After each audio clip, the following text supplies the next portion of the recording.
Hey, what's up? Welcome into Harwich. Thomas Inzarella, ex-Harwich Mariner broadcaster now. So happy. Show the polo. Where is it? Right there? Now he's an Orleans Firebirds now broadcaster. On the staff. Yep, exactly. Give me some. Let's go. We got a great day today. We're Cape League right now. So I'm Cape Leaguing right Cape now. League. We're just a full body edition because we've got the flag. It's a good day for baseball. At least I hope. I hope we get to play some baseball today. But last night we got to watch some baseball, and wow, did we watch some baseball, Thomas. Yeah, it was a wild game last night. Sort of like if, for those of you just watching, the Red Sox and Yankees game so far in London today, Yankees up 6-0, Red Sox score 6 in the bottom half of the first. Really? That's literally how it was. Katua was up 3-0. The Orleans comes back, scores 7 unanswered, and they win the game 10-6. So, I mean, that's literally the same exact style of game. Really good offense tonight for the Firebirds. We've been saying the bats are going to come, the bats are going to come, and they came last night. 14 hits, 10 runs. I mean, it was an all-around effort. I mean, 7 of the 9 starters had RBIs last night. It's kind of what the entire season, the accumulation of working to that point, finally they hit that point where they just absolutely blew up as an offensive unit. You know, the entire season has been defined by the Orleans Firebirds pitching staff, and for great reason. But last night you said 14 runs, or 14 hits, 14 hits. 14 hits, yeah. 14 hits, 10 runs. It was an absolute firepower of a game in front of a great crowd too. It was really, really cool to see. One of the largest crowds, and especially when you start to get those hits in front of those home fans, the louder and louder and louder they got as the game went on. So I think it built some confidence in the players as well, and that's why we saw when they were down 3-0 and they tied the game up at 3. I think they gave them a lot more confidence. It wasn't just 3 runs; it was almost like 6 runs. Obviously, they scored 7 unanswered after they down 3-0, but still, I think that gave them a big boost, and we'll have to see if today if they can carry that into this game. Yeah, and the Firebirds, they got some new players on the offensive side, and it really seemed to help the team out last night. Thinking of a guy like Matt Goodhart, 3 for 4. He scored 3 runs in the DH spot. He was fantastic. I know a few other guys were too. Yeah, Zach Guy also drove in an RBI. Ed McCabe also having one of his best nights here on Cape Cod. Drove in 3 runs for the Firebirds. Hit a lot of hard hit balls. Got lucky on little one of them come backer to the pitcher that deflected in. But he's really having a good approach at the plate and swinging the barrel well. So I mean, he's another guy that was at the bottom tier of that lineup that really performed yesterday for the Firebirds. Going to be speaking with Danny Soretti, who is a relatively new member to the Firebirds, just about a week into his reign. And I'm not cheating on you, I swear, but the now broadcaster for the Harwich Mariners, Tyler Henry, he's going to be sitting right here just after this. Coming up right after this, Firebirds' Danny Soretti joins the show. All right, welcome back into Bird's Eye View. Excited to have a relatively new addition to the Firebirds, Mr. Danny Soretti. First off, thanks for sitting down, hanging out. Yeah, thank you for having me. We've got the flags here. Do you like our little setup? It's kind of studio-ish. There we go. It's legit. It's nicer here than it is in the air. Hopefully we'll play some ball today. Hopefully, yeah. So, first off, a week or so into Firebirds play, Sure. How are you enjoying it? I love it, man. I love it. Love the guys, love the coaches. Brand new experience. It's something that I'll remember forever. You just said it's kind of cool to me. You're totally fending for yourself. Kind of, it's a pro ball feel. Yep. You're not in travel ball, you're not in high school, or even college ball. You're doing your own thing every day. How's that transition been? It's been tough, but it's a learning curve, So where in college you have team workouts, you have team hitting, you have team dinners. You play a game. It's 10 o'clock at night. You got to fend for yourself. You got to find like an open Wendy's or something. The only Wendy's is where you can go. Pretty much. And then you got your extra work. You got to hit up Alex, our trainer, on your own to get your work in the weight room, and you got to text some of the guys and be like, hey, do you want to hit now, like in the cages? So it's a different experience, but I think it's where kids grow here. Obviously, you see the turnaround that they have the next year in college, so it's a good experience. What, if anything, are you trying to grow on specifically for yourself this summer? I think maturing on and off the field. So like at the plate, I'd love to start spinning on some change-ups a little more. That's what I struggled on this year. But just seeing the best pitching in the country with wood bats. Obviously, it's the goal for me is to come back at UNC in the spring or in the fall and just feel like I've seen it all. And just be not a cakewalk, but you confidence. Yeah, of course you have a lot of time left in the Cape season, but so far, what have you learned about yourself as a ball player? For one, that pitchers are pretty good. But they are good. I'm watching. I'm so happy I don't have to hit against those guys. I mean they're pretty good. So, I mean, just sticking to your approach for me, because Coming off the college season, I took about 10, 11 days off. So, it's trying to find the timing again. And, Right. and you can get kind of lost in it with facing such good pitching. So, for me, it was just, knowing what your approach is, knowing that it worked. And getting that rhythm. Yeah, exactly. And just getting to it. So something far more important than baseball. I read in the team Orleans Firebirds team yearbook that you play trumpet and piano, is it? Trumpet and guitar. Trumpet and guitar. Yeah, I don't. Do you have the trumpet? I don't know. I don't know. I played trumpet in middle school. You did. Okay. So if you gave it to me, I'd probably be pretty rusty. So you played in middle school, but that's in the yearbook for this year. Did you put that in there? Well, it was in there from my bio from UNC. Okay, so it was a copy and paste deal. Yeah, because it's like a whole story. Like I didn't know what to write for like an interesting fact, and one of the guys was like, "Do you play an instrument?" And I was like, "Yeah, I guess so." I know a little guitar because my dad loves guitar, but like. I just do it. So we can't if I learn trumpet in 24 hours, we couldn't play tomorrow together. No. Okay. No. So not even close. We'll redo the yearbook then. Danny Soretti out of UNC just finished his freshman year. Kinda can play trumpet. What's the next fun fact line that we can throw in there? Anything? Yeah, anything. My favorite food is mashed potatoes. Mashed potatoes. Love 'em. Like roasted potatoes or Just no? straight up mashed potatoes. What goes on the mashed potatoes? Anything. You have them with steak. Are we going gravy, butter? Yeah, the works. Gravy, Really? butter, salt, pepper, everything, man. What was the best mashed potatoes you ever had? My mom's. Oh, okay. Besides, like the pasta. My mom's mashed potatoes are better than your mom's mashed potatoes. No shot. No shot. You miss them this summer? Do I miss them? Oh, yeah. Yeah, I've seen them once, but Good. I miss the cooking Yeah. because I only got about a week of that after the season ended, Mhm. and college is worse than here because at least I have a host family here. Right. Do they make mashed potatoes? Nah. No. Actually, we had them once. Okay, you did. Were they good? Yeah, They were they were good. good. They were good. They were good. They were good. They weren't great. No, well, I mean, yeah. I mean, they're all right. Mrs. Soretti's are Mrs. great. Soretti's are great. Wow. Okay, Yeah. that might be a future segment here in Bird's Eye View. We're gonna interview Mrs. Soretti while she's making these mashed potatoes. Yeah, do it. Okay, that's fantastic. I don't even know the secret. I'm gonna do that. You're gonna go play baseball. Okay, all right. yeah. Thanks so much for the time. Appreciate it. Yeah. Danny Soretti right here. My name is Donovan Benoit. I'm a right-handed pitcher, and a fun fact about me is I lived in 5 different states and 8 different cities. Hi, my name is Zach Akoska. I play outfield, and you're watching the Birds Broadcast Network. My name is AJ Lewis. I'm a utility player for the Orleans Firebirds, and you're watching the Birds Broadcast Bringing it back in. Network. Appreciate Danny Soretti sitting right here, but maybe even more, I appreciate the guy, Tyler Henry. He's the Harwich Mariners broadcaster. He's going to have a heck of a call tonight, but you will be listening to the Birds Broadcast Network. But just so we know, Tyler, thanks for joining in, man. Yeah, absolutely. Appreciate you having me on. So I know this is your first summer in the Cape. We're enjoying ourselves. Oh, absolutely. This is one of the greatest league to be in here in the summer. And, getting an opportunity to drive all the way out here from Phoenix and go from the desert to the Cape has been one of the best experiences I've had. It's been incredible. Spoiler alert, he and I, we go to school together, so Yes. we didn't meet today. The chemistry that we have, of course, it's several years in the making. Oh, of course. You are the expert for the summer of the Harwich Mariners. Something like that, yeah. Tell me about them. What do I need to know about the Harwich Mariners before we watch today's game? Sure. So don't expect – the one thing between Orleans and Harwich is these are two of the best pitching staffs, if not the two best pitching staffs in the league. Mm-hmm. And that's with Logan Allen, even with his departure to Team USA. He struck out 22 hitters in 15 innings through his first 3 starts, got a 2-0 record with 1 no decision. Even with him off the table, this is an incredible pitching performance out of them all season long. They were able to shut out Hyannis yesterday. So the offense is going to be it clicks. When it clicks, it's great. When it doesn't, they still win games. So far, this is a team that has won, I believe they're 5-2 when they win a game, or when the game is decided by 2 or fewer runs. So this is a team that's going to come out, try to shut you down with their pitching, and let the offense do the rest. So hopefully rain won't fall from the sky, lightning won't fall from the sky and push this game back. But if the game does play, somebody I noticed on your offensive side, Joey Weimer Jr., 12 for 36 on the season, 5 stolen bases. Is he as good as it looks? Oh, absolutely. And the craziest thing is he's on a temporary contract. This isn't one of the full-time guys. Max Troiani, Bird's family? Oh, absolutely. He's come out here on this contract, and he has absolutely torn it up. And, he's gotten it done every way imaginable. He's done it with power. He's done it with speed. Leads the team in infield singles. One of the only 4 guys on the roster with a home run right now. And the kid is a terror on the base path, stealing bases left and right. It's been tough on opposing pitching. They'll always pay a lot of attention to him, and we've already seen a couple of guys make throwing errors over to first that's moved him up to second.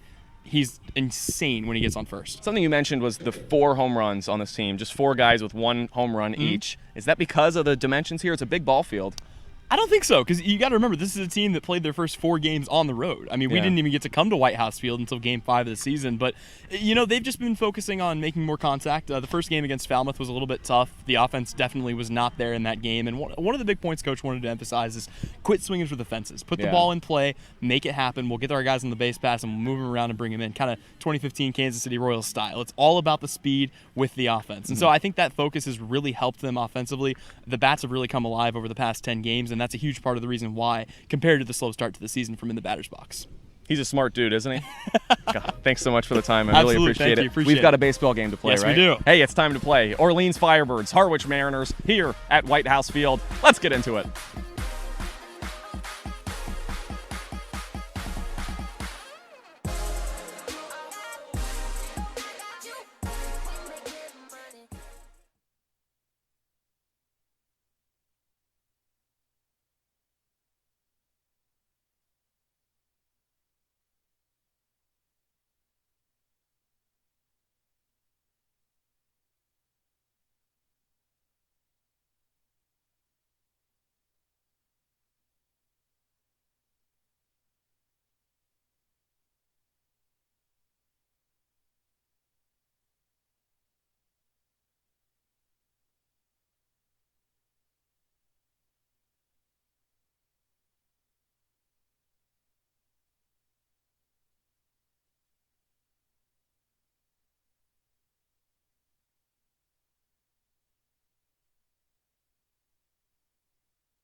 The Orleans Firebirds hit the road to White House Field to open up a 6-game season series against their East Division foe, the Harwich Mariners, here on the Birds Broadcast Network. With that, we welcome you here to Harwich, Massachusetts, alongside my broadcast partner, Thomas Cinzarella. I'm Josh White, and Thomas, the Birds are hot right now, as they like to say. Orleans has picked up at least 1 point in the last 4 games, 3 of them with victories, and the offense came out to play last night, a season high in runs and hits for this Birds squad.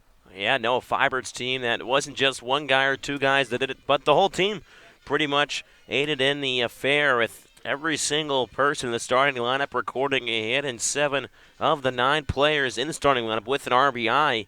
It was great to see, as a Firebirds fan, the Firebirds finally got the bats going. It's something we said that it was going to continue and continue to get better and better, but yesterday was definitely the top of the mountain for the Firebirds. The East Division all in a bunch right now. The Orleans Firebirds in second place, just 1 point shy of the Whitey Red Sox. In the cellar of the East, the Harwich Mariners, but only a game and a half of the Red Sox base. Orleans enters today at 7-4-2. The Mariners 7-7. We'll show you the Orleans Firebirds starting 9 presented by Kelly Nicholson. Bunch of changes, especially at the bottom of the lineup today for the Firebirds. Shea Whitcomb, David Avidia, and Zach Daniels all inserted into the lineup, as well as Danny Soretti, the second baseman from North Carolina. Set to face big-time southpaw on the bump, Jacob Polish, who's making his second start for this Harwich Mariners club. Polish, a kid out of Stanford. Pitch already made a couple appearances here on Cape Cod. And it's going to be up to the Firebirds offense. I think a big key to the game for the Firebirds is just score some runs early. Again, there is some weather maybe expecting the forecast. And again, we try to get through 5 innings. Hopefully, no thunderstorms or anything affecting this ball game. 2 of the better pitching teams on Cape Cod will go head-to-head here at White House Field. First pitch from Polish to Jordan Lala. Fastball catches the inside corner for strike 1 at 5:29 p.m. Lala, center fielder out of Miami, making his second straight start at the top of the lineup. 0-1, fastball catches the inner half, and it's quickly 0-2. Jordan, $179 so far, playing in his 10th game as a Firebird. 1 for 4, an RBI bunt single last night. 0-2, fastball sky down the left side now to play, and the count stays the same. Jordan still trying to get acquainted to his first summer with a wood bat. was wearing Danny Soretti's North Carolina batting gloves. He switched them back to the Hurricanes gloves today. 0-2, fastball misses up and away, and it's 1-2. He had one hit in Soretti's gloves, trying to get some more hits to start his Cape campaign. Lefty on lefty matchup. Polish out of the windup. 1-2. Fastball rocketed right at the second baseman Thompson, who snags it down for the first out of the ball game. Well, hard hit ball over to second base and Cam Thompson. A Lala guy that, we mentioned he's still trying to get acclimated to the wood bat. But he's had some hard hit balls over the last week or so. And yesterday, able to bunt his way on and just trying his own thing. Stay to his own type of, approach to the plate. Don't try to do too much. So that will bring up Zach Britton. First pitch fastball fought off for strike one. Britton, the right fielder from the University of Louisville, made his Orleans debut last night. Went 1 for 5 and brought home a run. Here's the 0-1 from Polish. Breaker nips the inner half, and it's 0-2. Let's give you the Harwich defensive alignment. The outfield from left to right. Joey Weimer, Jacob Hertudes, Daniel Cabrera in right. The infield, Corey Acton at third. Hal Hughes, the shortstop. Cam Thompson at second. Nico Cavadas at first. 0-2, fastball cut on and missed, strike 3. So Jacob Polish and his battery mate Pat Winkle cruising through the first 2 hitters. Polish looking good out there on the hill so far, retiring the first 2 hitters that he has faced, similar to what Sean Sullivan did to the Firebirds lineup yesterday. Struck out 2 of the first 3 hitters in the first inning, but the Firebirds got the bats going right after that. So Tanner Murray will step in from the right side. A late addition to this Orleans lineup. Kelly Nicholson had Eddie McCabe starting shortstop. First pitch home, fastball misses low for ball 1. But Murray last night, a good day in the Firebirds lineup. 2 for 5 and scored a pair of runs. Batting a $194 so far this summer. 1-0 pitch, fastball misses low. It's 2 balls and no strikes. Murray starting his 10th straight ball game out of UC Davis, an All-Big West Conference selection this past season. First righty in this Orleans lineup that features 3 lefties and a switch hitter. 2-0. Fastball cut on and missed, and it's 2-1. Murray has played a little bit of shortstop where he'll be tonight, but has really been a mainstay over at the hot corner for the Firebirds the last few games, and he has showcased his glove. 2-1 pitch, fastball waved out and missed, and it's 2-2. Yeah, we have seen some nice backhanded plays and plays in the hole on the left side, and Murray has been a nice stay over there at the hot corner with the glove. No score here in the top of the first between the Mariners and the Firebirds. 2-2 pitch, breaker cut on and missed, strike 3. Jacob Polish looks polished through the first 3 hitters and sets down the Firebirds in order and racks up a couple of Ks. Orleans goes down in order in the top of the first, and we will head to a short break. You listen to Firebirds Baseball on the Birds Broadcast Network.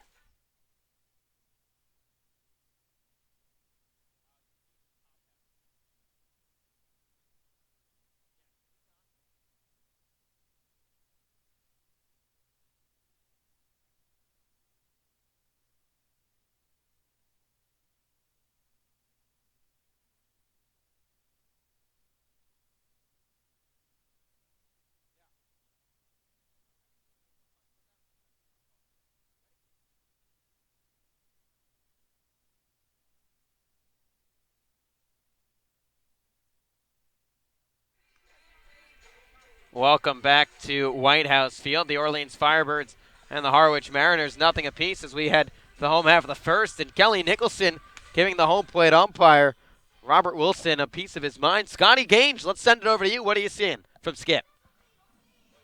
I was on the other side of that. I just made my way to meet you guys. But what happened was Tanner Murray fouled it off, and it looked like it hit the bottom of the plate. And so Kelly said, hey, that strikeout pitch hit the plate. And then the umpire said, no, it didn't. I can see it. The plate was very dirty as the umpire had not cleaned it. We all know Kelly is a very meticulous guy. He loves to have things clean. He did not clean it, and Kelly said, are you sure it's clean? He goes, yeah, I'm pretty sure. He didn't say I'm 100% sure it's clean enough to see it. And, of course, that just did not make Kelly Nicholson very happy. And then the umpire went back, going on to his word, saying that he was 100% sure, but he wasn't. So a bit of a kind of awkward situation there because he tried to backtrack, the umpire did. He should have just said 100% sure from the get-go, but anyways, it's a strikeout. Can't really do anything about it now.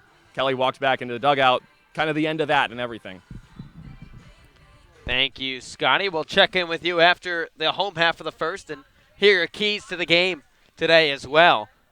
But Owen Schartz set to toe the rubber for the Orleans Firebirds. Third appearance in 2019. Second start, has not allowed an earned run. Hasn't pitched in quite some time officially either.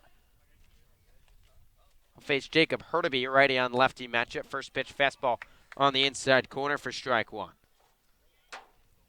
Schartz pitched in that game at Stony Brook Field against the Brewster Whitecaps. That got postponed. 0-1 fastball catches the inside corner, and it's 0-2.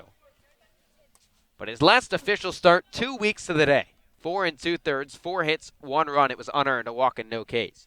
0-2 pitch. Breaker just an excuse-me swing to the left side. Shortstop Murray is there. Fires a bullet onto first base and just beats Hurtubise by a step.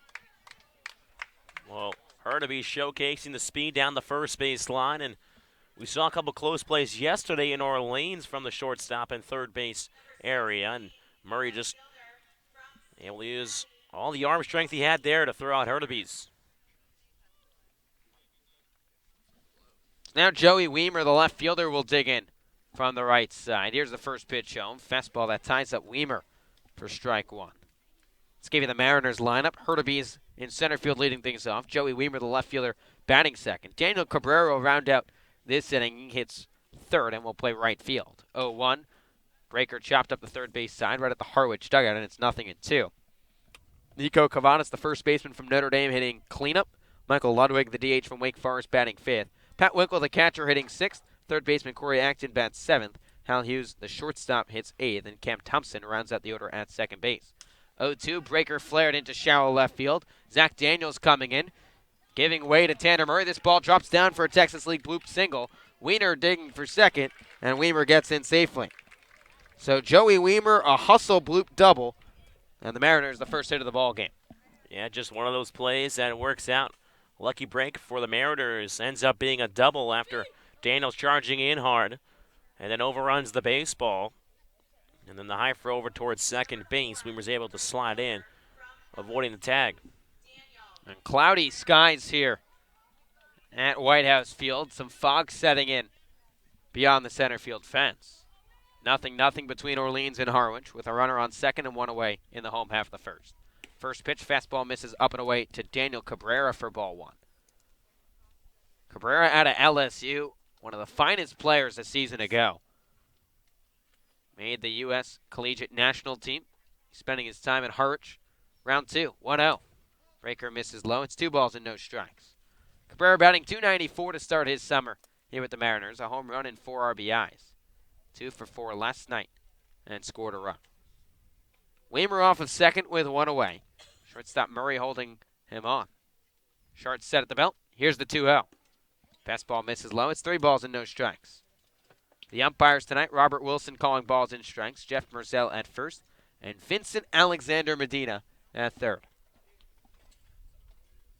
First of 6 meetings between Orleans and Harwich. Took till June 29th to get the first one in.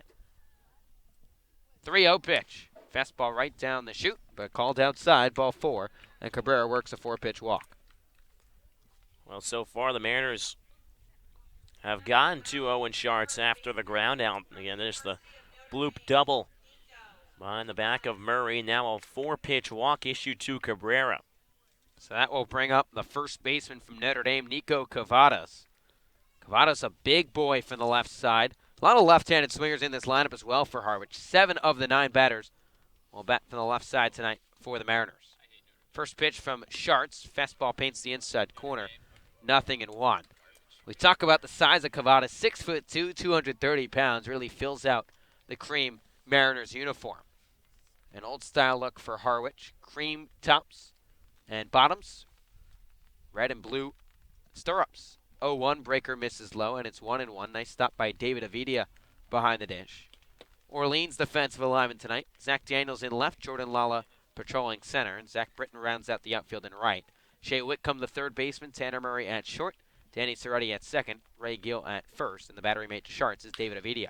1-1, rocketed over the head of Cerretti into right field for a base hit. Weimer gets the green light around from third. He'll stand up without a throw and score. Throw goes into third base, not in time. With Cavadas bumping up to second on the throw, Harwich strikes first. It's 1-0 here in the home half of the first. Well, Cavadas waited back on the fastball.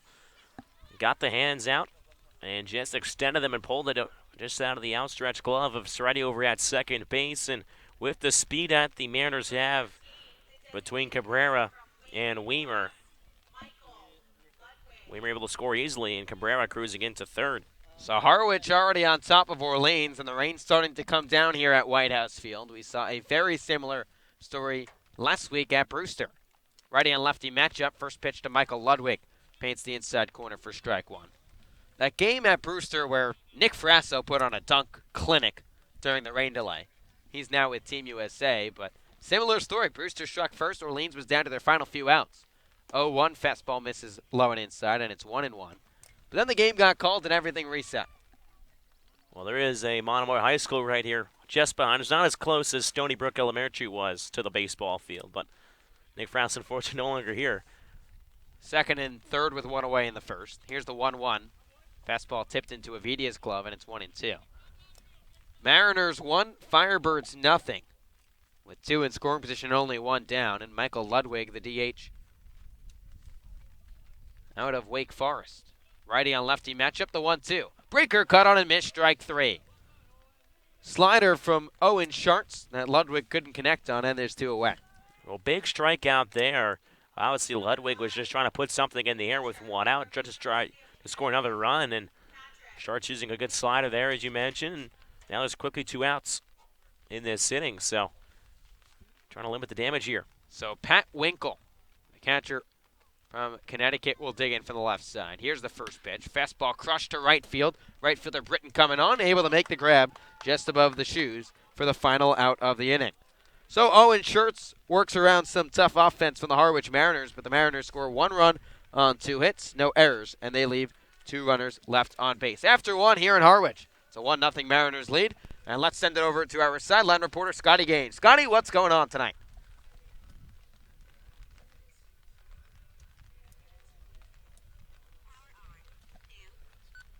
Scotty, are you there?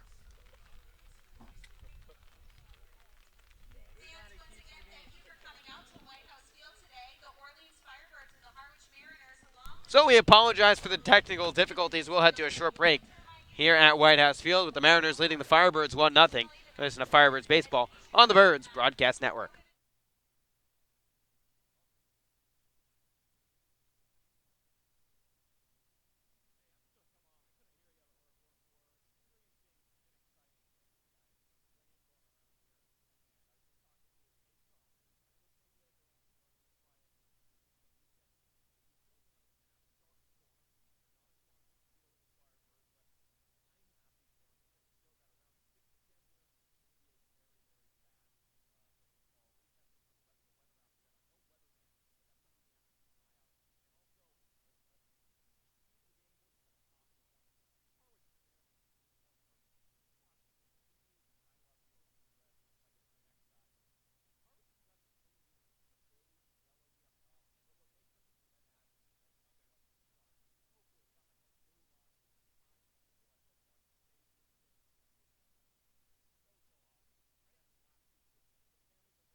Their way out here.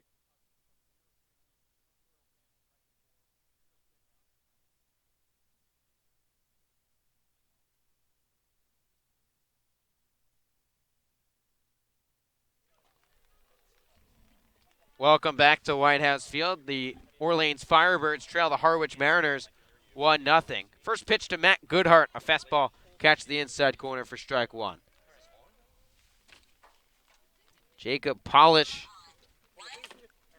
back out for his second inning of work. The 0-1, a breaker cut on and missed, and it's 0-2. Polish, a strong first inning, retired the Birds in order and struck out the last 2. Lefty on lefty matchup with Goodhart digging back in. Polish gets the sign, wheels and deals the 0-2. Breaker tapped back to the mound. Polish comes off third base side, gloves it down, throws on to first, pulls Cavadas off the bag, but he regathers for the first out of the inning. Well, almost a wide throw over there at first base, but able to haul it all in was Cavadas over at first.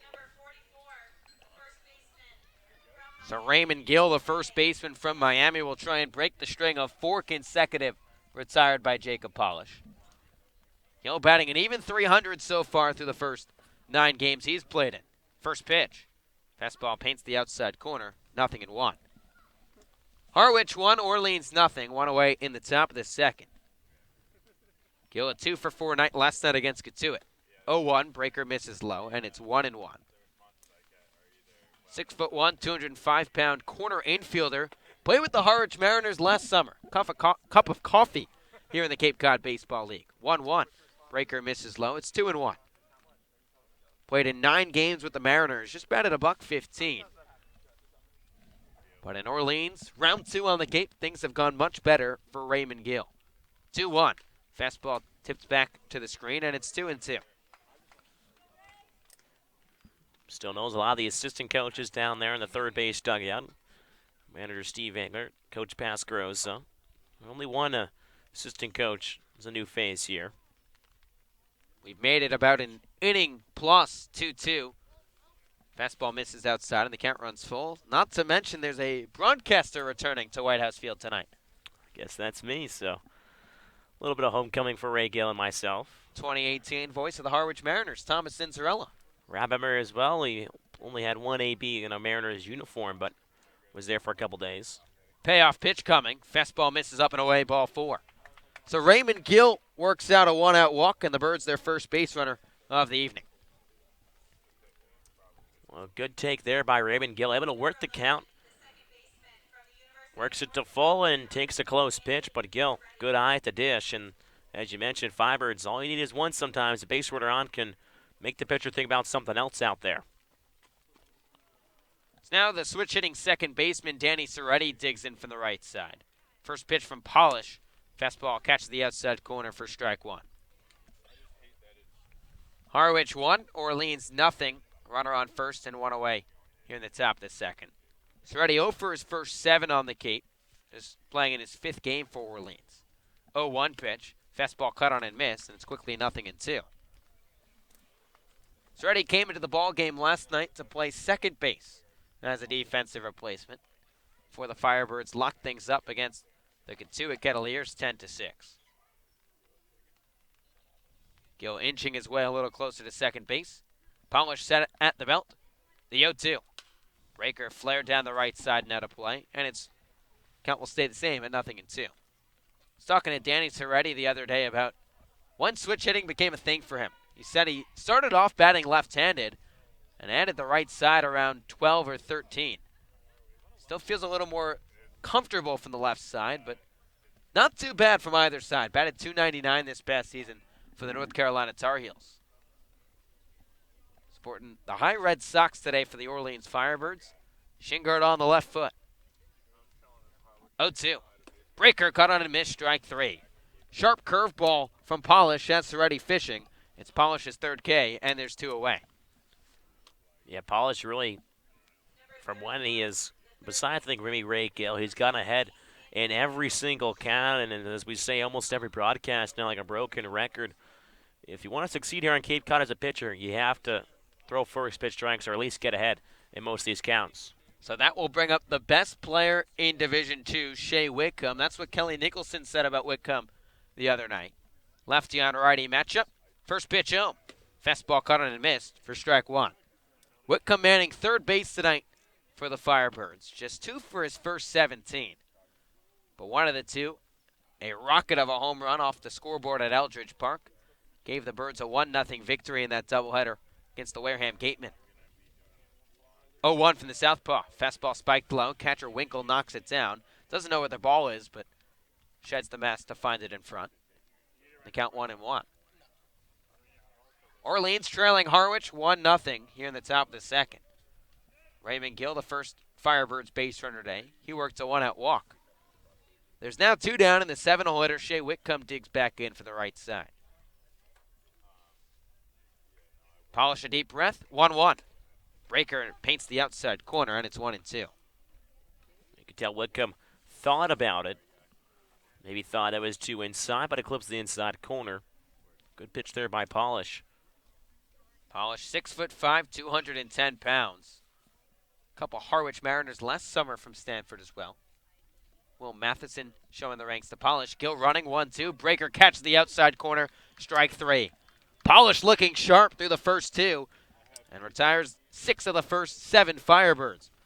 Orleans scores no runs on no hits, no errors, and they leave 1 runner left on base. After an inning and a half, it's Harwich 1, Orleans nothing. They say you get 3 strikes in baseball. We've had 2. Let's send it over to Scotty Gaines. A phenomenal day here, I would say, normally. But today it's not a phenomenal day. I was just talking to Paige Thompson, and he says that in the next 10 or 15 minutes here, there's going to be a deep, hard, extreme rainfall. He was marking his weather app. It's one of the better ones. He says they use it at the Masters. So we're going to see some rain in about 15 minutes or so. Hopefully it doesn't stop the gameplay, but it's definitely going to change the gameplay, as you would think, with wet baseballs, bats, and all the above. A few talking points, a few things to note as this game moves on. The families are out today. I got to chat with the Seminaris crew, the Scuro family, and as you noted earlier, Thomas, you said that only one new assistant coach here for the Firebirds, and that's Jay Banfield. Both of his daughters are here tonight, and they're here for the next couple of days, and his youngest daughter is here for the next month or so. So it's pretty cool to get the families in here. Everybody's enjoying this experience, and the last piece is Danny Soretti, before the game, was chatting with him. Apparently, he's got a special thing, not just for switch hitting, but also for his mom's mashed potatoes. We chatted about it. It was in the pregame show. It's going to be posted tomorrow, our whole chat about mashed potatoes. You guys talk about baseball. I'll talk about food. How about that? No, absolutely not. I like food. But first off, couple comments. Paige Thompson, like any other weathermen get paid to be wrong 90% of the time. 90%? You just pulled that number out. That's not true. Baseball, you get paid to succeed 30% of the time. So we'll head to the bottom of the second here at White House Field with the cloud coverage continuing in Harwich. It's a 1-0 Mariners lead. First pitch from Owen Schartz misses outside to Corey Acton, his first official Cape Cod Baseball League AB. The 1-0. Fastball catches the high part of the strike zone, and it's 1-1. Acton, a rising sophomore out of the University of Florida, manning the hot corner tonight for Steve Englert's squad. 1-1. Fastball catches the inner half, and it's 1-2. Mariners struck first on an RBI single by Nico Cavadas in the last inning. But Schartz was able to strand a pair in scoring position. 1-2 coming. Fastball misses upstairs above the letters of Acton, and it's 2-2. Hal Hughes and Cam Thompson to follow, 7, 8, and 9 due up for Harwich in this inning. Righty on lefty matchup, 2-2. Breaker cut on and missed, strike 3. Sharp curveball from Owen Schartz, fools Corey Acton. It's his second K, and there's one away. And compared to all the other Harwich Mariners hitters, a lot of them in the first inning really started jumping on a couple of the first pitches, or Schartz fell behind in this count, threw a first pitch ball, but really fought back in the count. It got Acton swinging at a pitch out of the zone. It's now the first pitch to Hal Hughes, a fastball that catches the outside corner for strike 1. We saw Owen Schartz throw a lot of strikes in his first couple of appearances, doing the same so far in the early going. 0-1. Breaker bounces low, and it's 1-1. Harwich 1, Orleans nothing. One away in the home half of the first at White House Field. Hughes, the shortstop, back in from the right side. 1-1. Breaker hit hard up the third base side. Under the glove of Shea Whitcomb, rolling down the left field line. Zach Daniels picks it up and will hold Hal Hughes to a long single as Hughes picks up the third base knock for the Harwich Mariners tonight. Well, good attempt by over at third base by Shea Whitcomb, but also great hustle over in left field by Zach Daniels, able to get to the ball quickly and throw an really accurate throw over towards second to Soretti to hold up Hughes over at first base. So Cam Thompson will dig in. Teammate of Zach Kokoska's at Kansas State. His second year as a Harwich Mariner. First pitch from Schartz. Fastball misses upstairs for ball 1. It was one of the top 10 batting leaders in average last year for the Mariners before he had to go home with an injury. He's batting .340 across the first 16 games he played in. Righty on lefty matchup, 1-0. Fastball misses up and away. It's 2 balls and no strikes. Well, Scotty Gaines talked about that maybe if it started to rain a little bit, it would be hard to grip the baseball and see some sloppy play. It seems like the rain's died down at the moment. Well, it's Cape Cod weather. You drive 10 minutes down the road, it could be totally different weather. 2-0 pitch. Fastball paints the inner half, and it's 2-1. Right before Paige Thompson, when Scotty said Paige, one of our media guys with the weather app, all of a sudden became a little bit sunnier here. Not as misty. A lot brighter as well. Still plenty of cloud coverage. 2-1. Fastball cut on a miss, and it's 2-2. But seems like we took the brightness level from about a 3 to a 6. Changed the dial. They're on the laptop here in the MacBook. Hughes leads off of first with one away, with the Mariners leading the Firebirds 1-0. 2-2. Runner gong. Fastball misses upstairs. Throw down from Avidia. Not in time. So Avidia threw a bullet to the second base bag on the first base side. Tanner Murray was late to come over.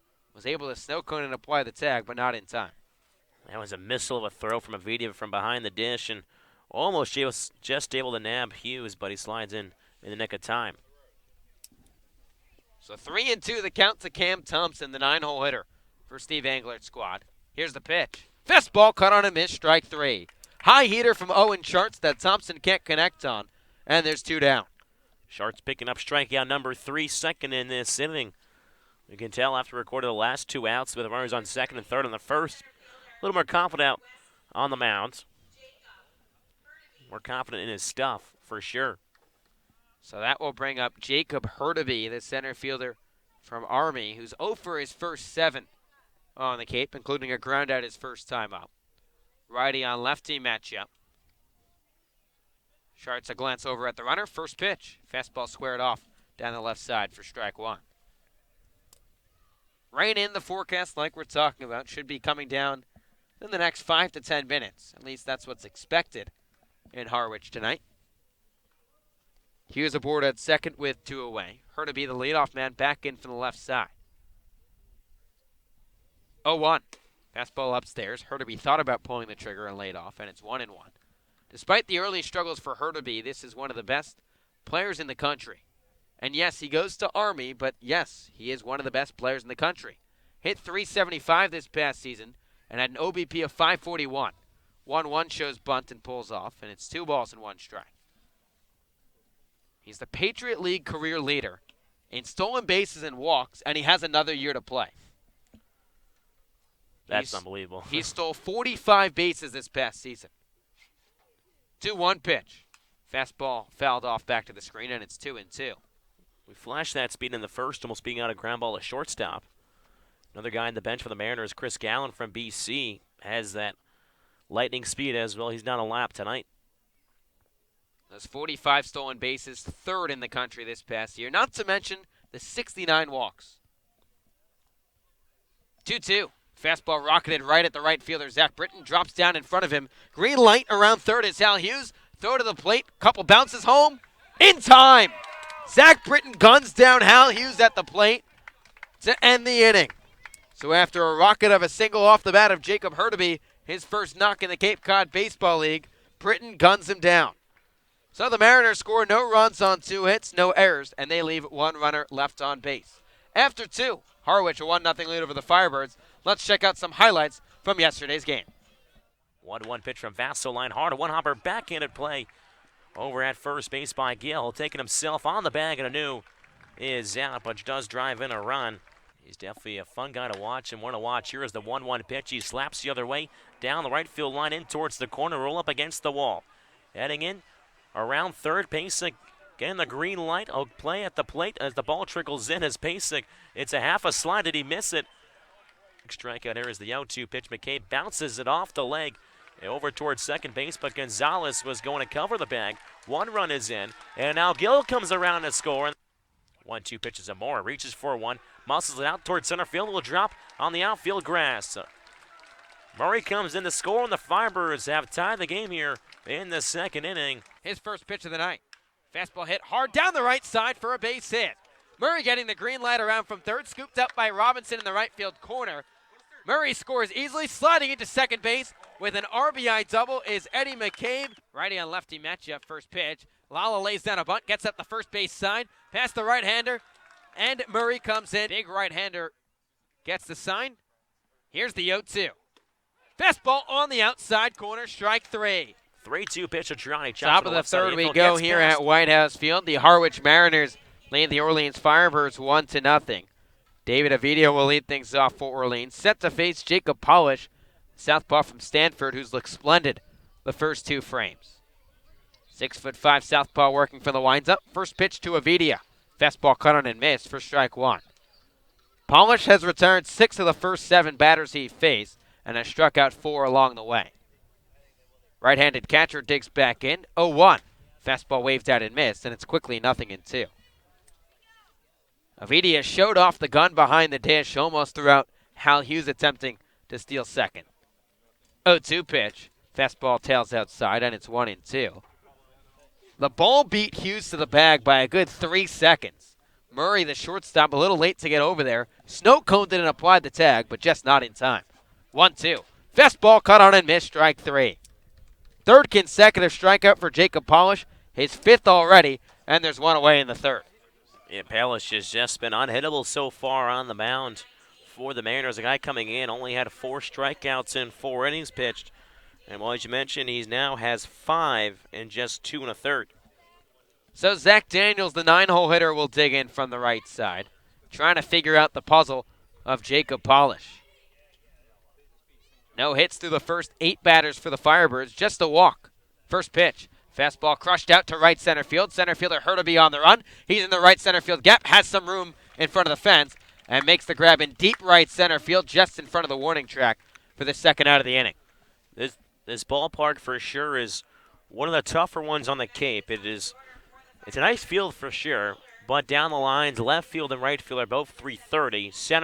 Dead center is exactly 400. So there is just a lot of room, and that's why Steve Englert and the Mariners need to have fast outfielders out there. First pitch to Jordan Lala. Fastball catches the inside corner for strike 1. Firebirds trail the Mariners 1-0 with 2 quick outs in the top of the 3rd. Lala, the leadoff man, back in from the left side. 0-1. Breaker flared down the left side, tailing out of play. This will run onto the hill, and it's quickly 0-2. Lala lined out his first time up. A hot shot right at the second baseman, Cam Thompson, drifting to his right into shallow right center. 0-2. Fastball fought off by Lala, and we'll do it again. You talk about the deep outfield. Zach Daniels crushed that ball. Deep right center. It's 400 to straightaway center. 330 down the lines, but the gaps, it plays deep too. 0-2 breaker that Lala goes fishing at, strike 3. Another 1-2-3 inning for Jacob Polish. 6 Ks already in the ball game. And the Firebirds go down in order here in the 3rd. After 2.5, it's Harwich 1, Orleans 0. Listen to Firebirds baseball on the Birds Broadcast Network.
Bottom of the 3rd at White House Field. Harwich a 1-0 lead over Orleans. It'll be 2, 3, and 4 for the Mariners, starting with Joey Weimer, the left fielder. First pitch from Owen Schartz. Fastball paints the outside corner for strike 1. Weimer got the offense started for the Mariners back in that first. A double down the left field line. 0-1 pitch. Breaker that ties up Weimer, and it's 0-2. Weimer scored the first run of the ball game for the Mariners. It was almost a 2-0 Harwich lead in the last inning before Zach Daniels gunned down, check that. Zach Britton gunned down Hal Hughes at the plate. Righty on righty matchup, 0-2 pitch. Breaker bounces low. Ovidio throws his chest at it and blocks it down with the right shoulder and it's 1-2.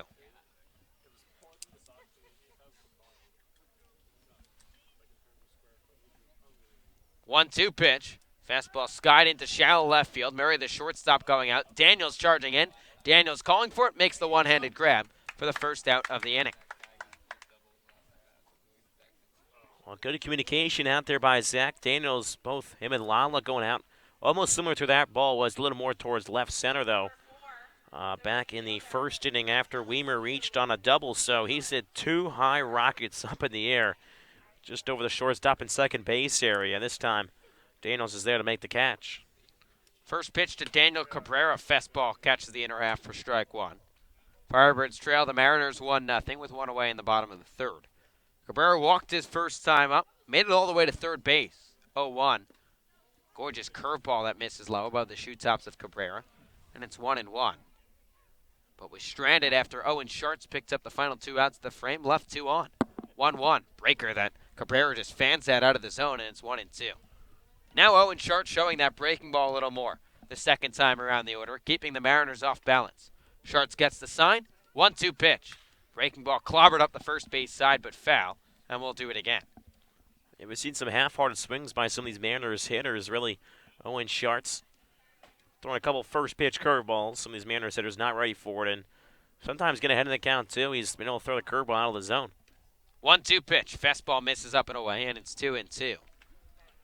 Changing eye levels there in Owen Sharts. Went the curveball down in the zone, now fastball up and out of the zone. So he goes to with here. Sharts working quickly. 2-2 coming. Fastball hit out to left field. Playable for Zach Daniels ranging back. He's got room in front of the warning track. Backpedaling makes the grab in front of the fence for the second out of the inning. Zach Daniels a little busy out there after running a long way to catch the first ball by Weimer in this inning, and then having a backpedal quite a bit just shy of the track out there in left field. Crisscross and everything going on out there. That will bring up the hulky first baseman, Nico Cavadas, who delivered the game's first run. An RBI single, his first time up. First pitch from Owen Sharts. Fastball misses upstairs for ball one. Mariners a 1-0 cushion here with 2 away in the bottom of the third. Cavadas 6'2", 230 pounds. Big swing from the left side. 1-0. Fastball catches the outside corner, and it's 1-1. If you didn't know he went to Notre Dame, just look at the cleats. I was about to say that. Gold and green. Yeah. Green and gold.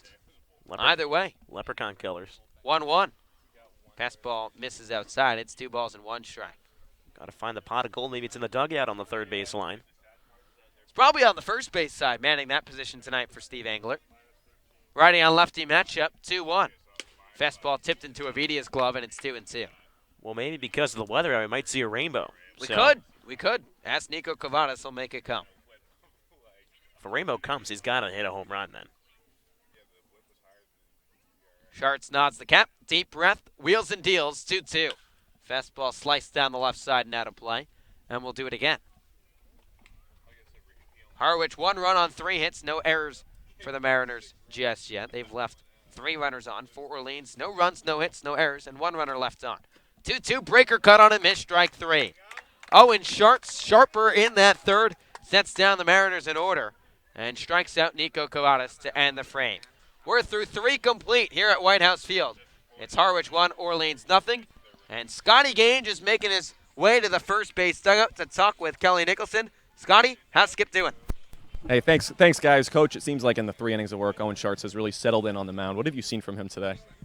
Yeah, he's keeping the ball down. He's using his changeup more often, keeping the ball down, getting a lot of first pitch strikes. He's doing a nice job. Last night, Zach Britton had a great game. Already today, he's made an impact. How nice is it for this program to have guys like him come in and make an impact so fast? Yeah, it's great. He's a good player. He's a high-energy guy. He's a great kid. He runs hard all the time. Let that ball get away from him on that throw. Let a guy take an extra base, but it was kind of an aggressive mistake, so we'll take those every day. Awesome. Thank you so much, You Coach. bet. Good Thank luck the you, rest Scott. of the way. Guys, we'll send it back to you. And thank you, Scotty. Again, that was our star reporter, Scotty Gange, alongside Kelly Nicholson, the manager for the Orleans Firebirds. That's some nice things to say about Zach Britton after.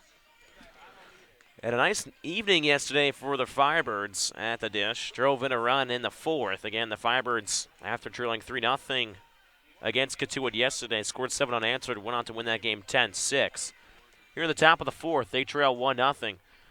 The Harwich Mariners. Firebirds still searching for their first base hit. The only base runner to reach was Ray Gill back in the second on a walk. So speaking of Zach Britton, he's here to lead things off for the Firebirds. Kicks some dirt around the left side. Takes a practice swing outside the box. Now will step in to face the left-hander Polish. Polish working from the windup. First pitch. Britton flies it up high in the air towards left center field. Hurtubise going back to the track, just shy of it, and tracks it down for a loud out number one. This Orleans lineup just feels different with Zach Britton and Matt Goodhart in it. They continue to put good swings together. Britton, not the same results that Goodhart got last night, but still a very deep fly ball that almost left the yard. Hurtubise, we talk about the outfield. Hurtubise with the speed out there to track that one down. As he'll face shortstop out of UC Davis. Tanner Murray, first pitch at the belt for strike one. Murray was a strikeout victim back in the first. 6 strikeouts for Polish so far as he hits one on the ground towards the left side off the edge of the barrel. Third baseman Acton throws across the diamond to throw out Tanner Murray. And they're quickly 2 outs here. So it's taken just 3 pitches so far from Polish. 33 strikes, 9 balls through 3 2/3 so far. He's been efficient on the hill. As it's Matt Goodhart, the DH from Arkansas. From the left side of face to Palish. First pitch curveball, cut on a miss for strike one. Goodhart going 3 for 4 in yesterday's win.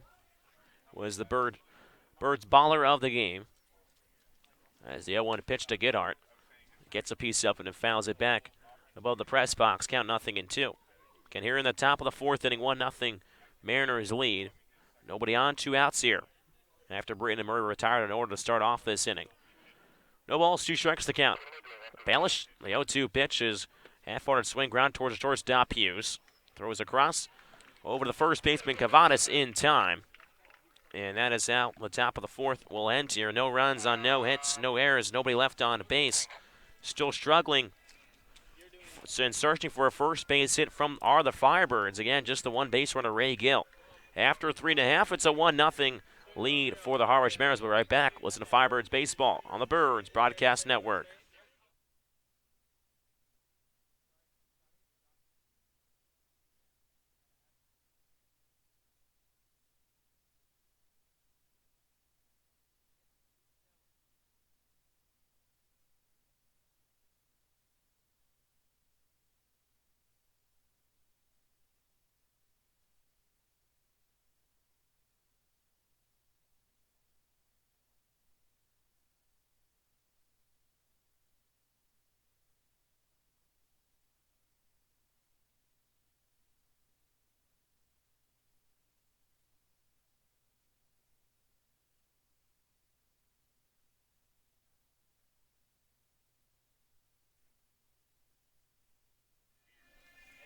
And welcome back inside White House Field for the home half of the fourth inning. It's the Mariners holding a 1-run lead over the Firebirds. That run came back in the first inning after a Nico Cavada's double drove in Joey Weimer. And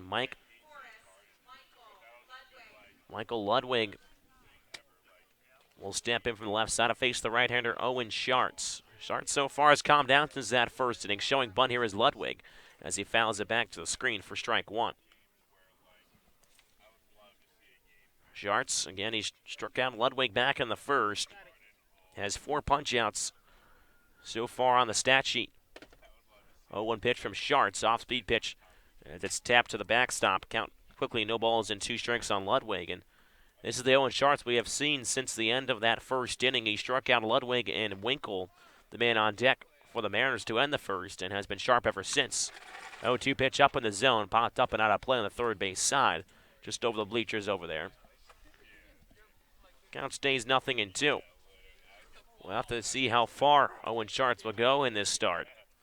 As the 0-2 pitch, fastball is a waste pitch. Runs up and out of the zone. Ludwig does not chase. Well, his last start, he went 4 2/3. Again, his last official appearance, if you will. 1-2 pitch, off speed in the dirt. Good block by the catcher, David Vitia. Count 2-2. Get back and Brewster to start. He was happy about that as well because gave up the back-to-back home runs as a 2-2 pitch. Line right back up the middle, but ranging over to his left and in a little bit is Jordan Lala, who makes the catch. So a good piece of wood on it was Mike Ludwig on that ball, but right at the center fielder, Lala. As again, it was big for the Firebirds. They were down 3-0. Sharps was happy as well. The 3 runs did not go against his ERA. So with 1 out here in the bottom of the 4th inning, 1-0 Mariners lead. First pitch to Pat Winkle, the catcher, fouled back out of play, 0-1. Winkle just 2 for 16 coming into this game on the Cape. Of course, the man plays his college ball at UConn. UConn, of course, having some big news as the 0-1 pitch. Fastball at the knees, count 0-2. UConn announcing on Thursday that they are going to rejoin the Big East for all sports, obviously football. We'll have to find something about that as the 0-2 pitch.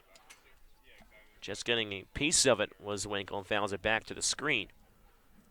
UConn right now currently in the AAC, American Athletic Conference. Good baseball conference. Not as strong for maybe basketball or some of the other sports.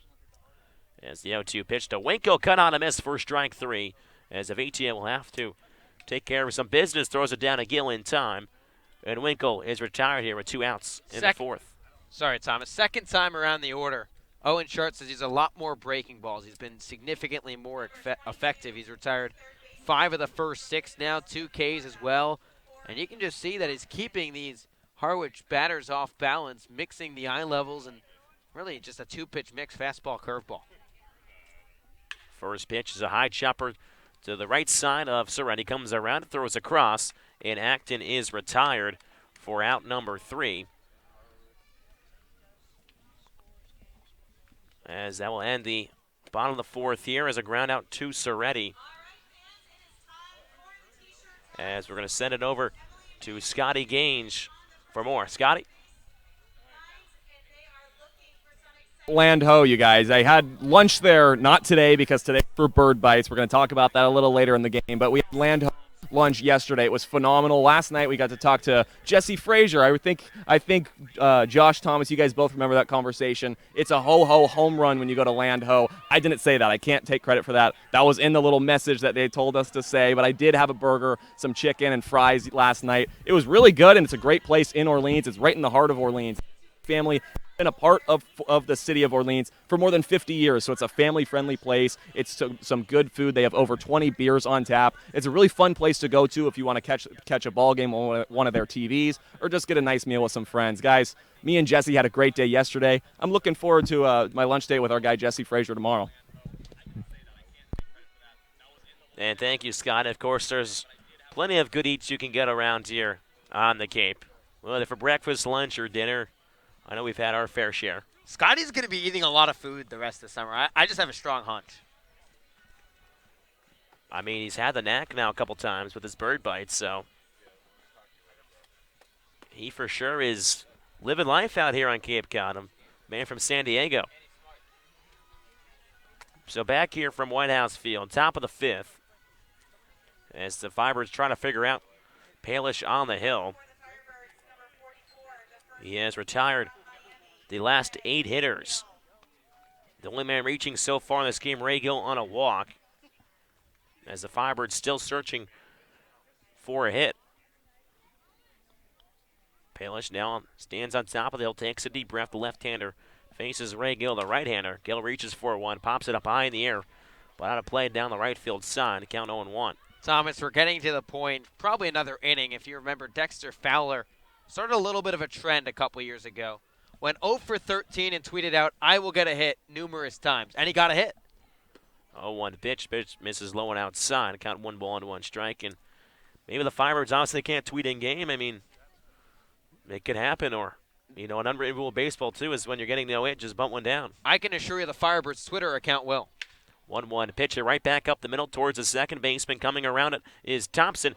Throw gets past the first baseman, Cavadas to the fence. Gill chugging in towards second base, slides up, pop-up slide. He's in safely at second base.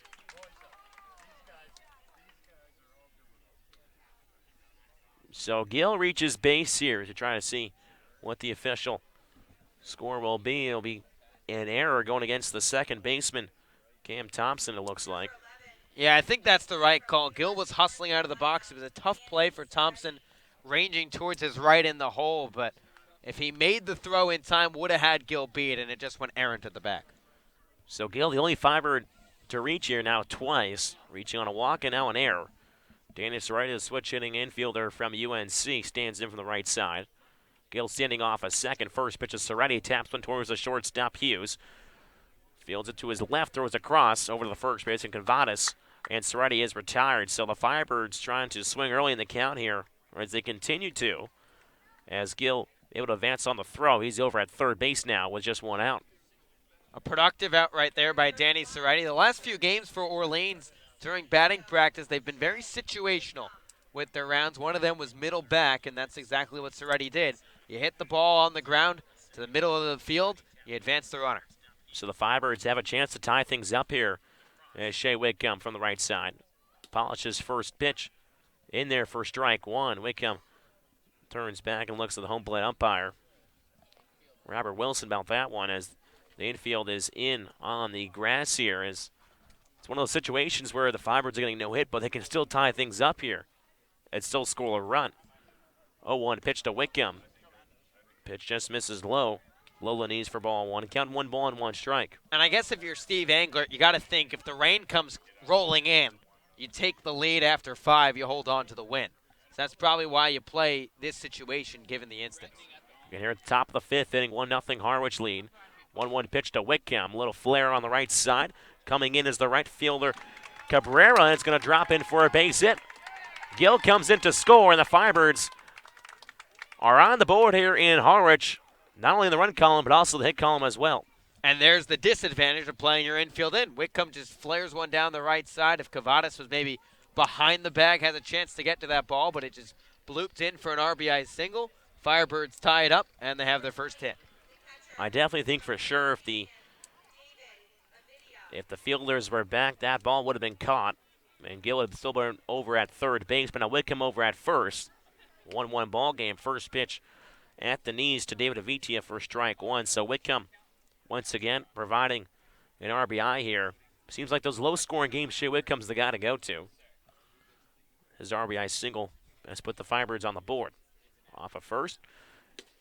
Polish throws another fastball here on the outside corner for strike 2. 0-2 on the catcher, Avitia. He looks over towards the third base coach's box, Jimmy Quinn. She gives some signs over to Whitcomb at first. Polish comes set at the belt and looks back at first. Will fire towards home. 0-2 pitch. Pitch misses outside. Going over towards second base. And just sliding ahead of the throw is Whitcomb as he steals second base. And now the Firebirds have a runner in scoring position with just one out. And just like that, Orleans a little bit of life. And look who it is. It's the bottom half of the lineup. The new guys into the order for Kelly Nicholson's squad. Made some changes at the bottom half. Soretti, Whitcomb, Avidia, Daniels all did not play last night. Shy of some defensive substitutions late. Firebirds will try to take the lead here with just a single. Could do the trick as the 1-2 pitch check swing in the dirt. Able to hold up, says the field umpire. So count 2 balls and 2 strikes on Avitia. Again, Whitcomb over at second base here in the top of the 5th inning. 1 home already in this half inning as the Firebirds and the Mariners are tied up at 1. So Polish is in fact human. If the Firebirds have put something together here. 2-2 to Avitia. Fastball cut on a miss for strike 3, and Avitia goes down swinging. And Avidia struggles offensively continue. He's put together some good ABs, just not getting the results he wanted. I'm excited to see Zach Daniels. He's been working the last few days with Jamie Quinn, shortening that stride with the foot. He's been putting on some showcases in batting practice. Clobbered that ball up his first time up as well. Yeah, but a good swing on to the first pitch he saw back, and the second was a line drive to the center fielder, Hurtubise, as he tries to drive in the run here in the 5th. Whitcomb over at second base again. All tied up at 1 with 2 outs. Here on the top of the 5th, as Daniels calls time, as Polish was taking a long time there to decide what to throw in.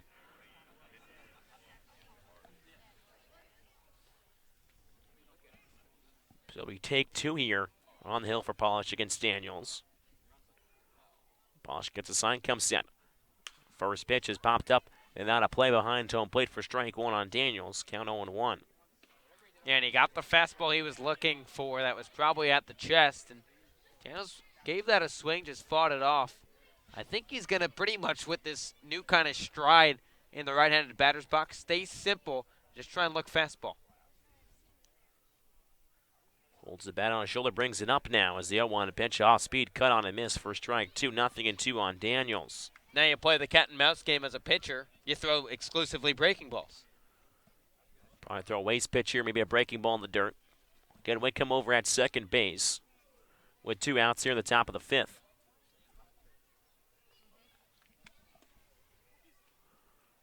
Polish nods that towards the catcher. Winkle gets his sign. Comes set, kicks and fires the 0-2. Curveball in the dirt for ball 1, count 1-2. And just to bring up a little bit here is Steve Engert, one of the few managers on the Cape that allows the catcher himself to call a game. Of course, Steve Engert loves to work with the catchers here in Harwich, especially pitch framing, blocking pitches, calling a game. 1-2 pitch, fastball runs up and in as Daniels bows out a little. Count 2 balls and 2 strikes on one of the Volunteers out of Tennessee, and Zach Daniels. Again, Whitcomb still over at second base for the Firebirds. His RBI single put the Firebirds on the board here in the 5th. As they're tied with the Mariners at 1 as Polish and Pitt Winkle can't get on the same page as Polish steps off. Daniels steps out, takes a couple practice hacks. Taps home plate twice with the tan wood bat. Little pine tar there. The middle part of that bat. It's a 2-2 pitch. Daniels just gets a piece of it and rolls it foul towards the Harwich on deck circle. Count remains 2-2. And this is a great at-bat from Zach Daniels. Has swung at pitches he wanted to, chased one, but has battled off a lot on a breaking balls that borderline strikes. In a 2-strike count, you just got to foul off. He's really making Polish work here in this AB. Polish bounces over towards second again. Now a step off. Long AB here between Daniels and Polish. Polish 47 strikes, 15 balls, and 62 pitches. The 2-2. As Daniels rolls over 0-1, this time it trickles foul up the third base line as third baseman Acton came charging in. So count remains 2 balls and 2 strikes. Be pitch number 7 upcoming here in the AB. And that's a great AB, especially here in the 9th spot today for Zach Daniels. Had Polish on the mound, had been sharp through the first 4+. Orleans tags him for a run after the error. But now you draw a lot of pitches, try and knock him out of this game soon. 2-2 pitch, cut on a miss for strike 3, and Daniels goes down swinging. But Daniels put up a fight in the end. It took 7 pitches to retire him. And after 4.5, the Firebirds are on the board here as they tie things up with the Mariners at 1. Again, Firebirds 1 run on 1 hit, 1 error, and 1 man left on base. As we'll take a look around the Cape League at some of the leaders around the Cape. Of course, leader in average is Hayden Cantrell out of Falmouth. Next, Trani up there as well in the top 10. Trani hitting .326, getting the day off today. But Cantrell, a second-year guy here on the Cape. Andrew Eister, who from Whitey is in second with a .364 average. He tore up the Firebirds. Austin Wells from Whitey as well, currently leading the Cape League in home runs. But in that ballpark, you can hit some bombs out towards center, as well as also leads the Cape League in RBIs with 12. Over towards the pitching statistics. Mason Black from Brewster, leading the league in wins in ERA. He is 3-0 for the Whitecaps in 4 appearances. He's only started 1 game, though, for the Whitecaps.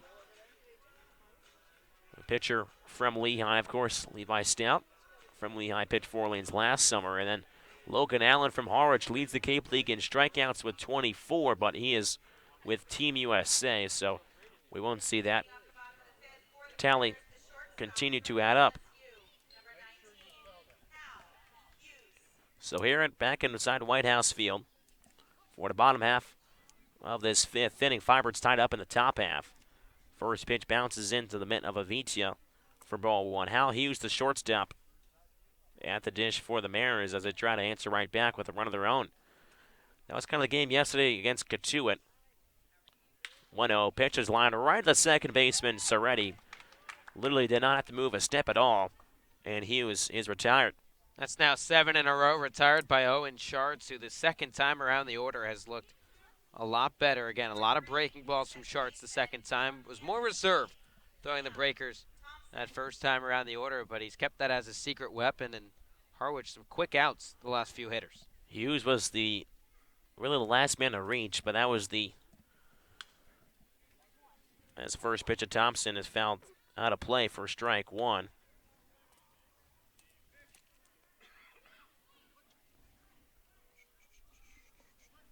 Hughes with a single before that, but here's Thompson here, the second baseman.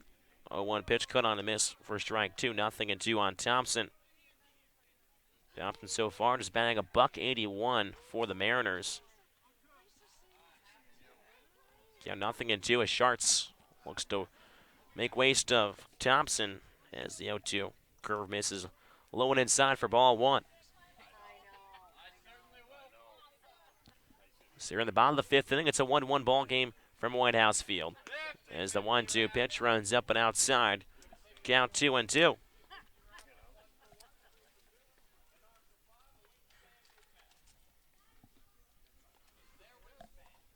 Schartz, the right-hander, faces the left-hander. And Thompson, 2-2 pitch, foul, tip in the mid of David Avitia. And Thompson goes down swinging. Wow. This is impressive what Owen Schartz has done. Again, just the second time around the order. Had that single by Jacob Hurtubise. Other than that, he retired the next 8 guys. There's been a clear flick of a switch for Schartz, pitching with a lot more confidence. So now with 2 outs here in the bottom of the 5th inning. First pitch to Hurtubise. He lines one out in towards center field. It bloops in and drops in for a base hit. As Hurtubise is aboard here to start things off, to start the Mariners rally here in the 5th inning. And 2 outs in the inning, as that is the first base run to reach since the 2nd inning for the Mariners. You had a feeling heading into today's game that Hurtubise would find a way to pick up a base hit any way he could. Was 0 for his first 6. Went down his first AB, now back-to-back singles. And he's a threat to run. 45 stolen bases this past season at Army. Snow leads off at first base. First pitch to Joey Weimer in there at the knees for strike 1. I have to say, I like the flow coming out from the back of the helmet from Joey Weimer. Matches the cream uniforms, his blonde hair. As Schartz agrees on the sign. The 0-1 pitch popped up and out of play. Behind the bleachers on the first base side, count 0-2 on Weimer. Left fielder, 12 for 36 coming into this game, a home run and 6 RBIs. And the Blue Devil back in the first, came around to score. That's the lone run for the Mariners. Again, all tied up here at 1. 4 hits for the Mariners so far. As Schartz checks over on first base at Hurtubise. Again, a lot of speed over at first.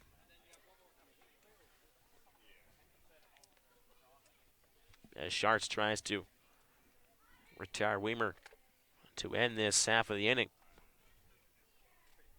Schartz takes a deep breath. As running over towards second base, throw down over towards second. And Hurtubise is thrown out as the pitch miss upstairs on Weimer, but that doesn't matter because Hurtubise is thrown out over at second base, and that is how the 5th inning will end here at White House Field. As after 5 no runs on 1 hit, no errors, and nobody left on base for the Mariners, it's a 1-1 ball game. As we'll send over to our side reporter, Scotty Gaines, for more. Scotty? A breakdown of my day, my lunch. We talked about my lunch, what was it, 2 days ago with Jesse Frazier.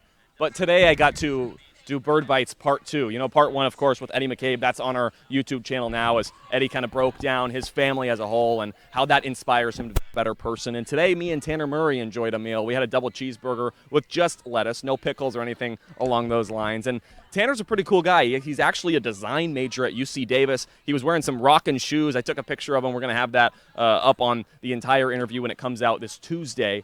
But he's a guy that loves design. We broke down kind of where that started for him. And just for him, it's kind of an escape. Gets away from baseball, and he can think creatively and think in a different area and portion of the brain. And he says doing that, paired with his love of baseball, has really been a special pairing for him and something that he is just enjoying school so much because of. It was really cool to learn more about Tanner Murray of the Orleans Firebirds. He's at shortstop, of course, today. And I'm looking forward to releasing our conversation for Bird Bites Part 2. Again, proudly presented by the NAC in Orleans, a fantastic place. We shared a fantastic lunch. It was really, really fun, guys. And thank you, Sky. Always some good food over at the NAC. I know that's Josh's favorite place to go and grab a bite. It's up there. It's definitely up there. Burger, absolutely. Best burger in town. I think I've had NAC more times this year than I ever have. I usually Wow. get there a couple times a year. Double avocado burger, man. Way to go. First pitch skips in to lead off hitter Jordan Lala. Start things off here in the top of the 6th inning. The Firebirds got on the run, on the board on the run and hit column last inning. A show Whitcomb single made the difference. We're tied up at 1 here in the 6th. 1-0 pitch from Polish. Lala laces one towards the left center field gap. It's going to drop in as left fielder Weimer rolls over to scoop up the baseball. Lala's aboard here in the 6th. And it seems like now the Firebirds hitters, now through a third time, have started to figure out Polish on the hill. As the right-hander begins to warm in the Mariners bullpen. So Zach Britton, the left-hander from Louisville, will face the left-hander in Polish. Comes center the belt, looks back at first a couple times. Will throw over towards first base. As back in standing is Lala at first. It's Nick Stewart, the tall right-hander from James Madison, warming up for the Harwich Mariners down the left side. And we saw Hurtaby try and steal it back. Would not be surprised to see Jordan Lala try and get one. Snap throw back over to first base, and Lala just back in safely. And Lala, again, a lot of speed over at first base.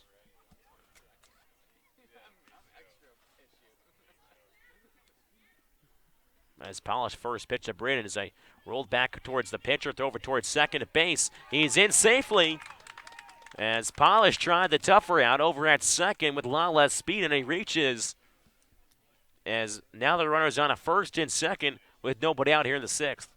Yeah, and that's a tough play for Polish on the mound. Probably should have gone to first base, got the sure out. You had the fastest guy on this Orleans squad chugging to second. And the fielder's choice comes back to haunt them. Would not be surprised right here if we saw a bunt from Tanner Murray. So runners on first and second again. Nobody out here in the top of the 6th inning. All tied up at 1 as the Firebirds try to drive in one here. It's Tanner Murray, the shortstop from the right side, faces the left-hander in Polish. First pitch, Murray shows bunt, pops it up. It hits the grass, coming into third baseman through on the run is in time.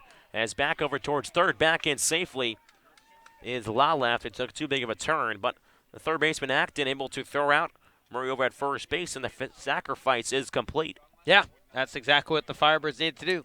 Small ball. It pays off. They got the single from Lala. They benefited from the fielder's choice after the mistake from Polish, and now they have a chance to take the lead right here, and who else would you want at the plate besides Matt Goodhart?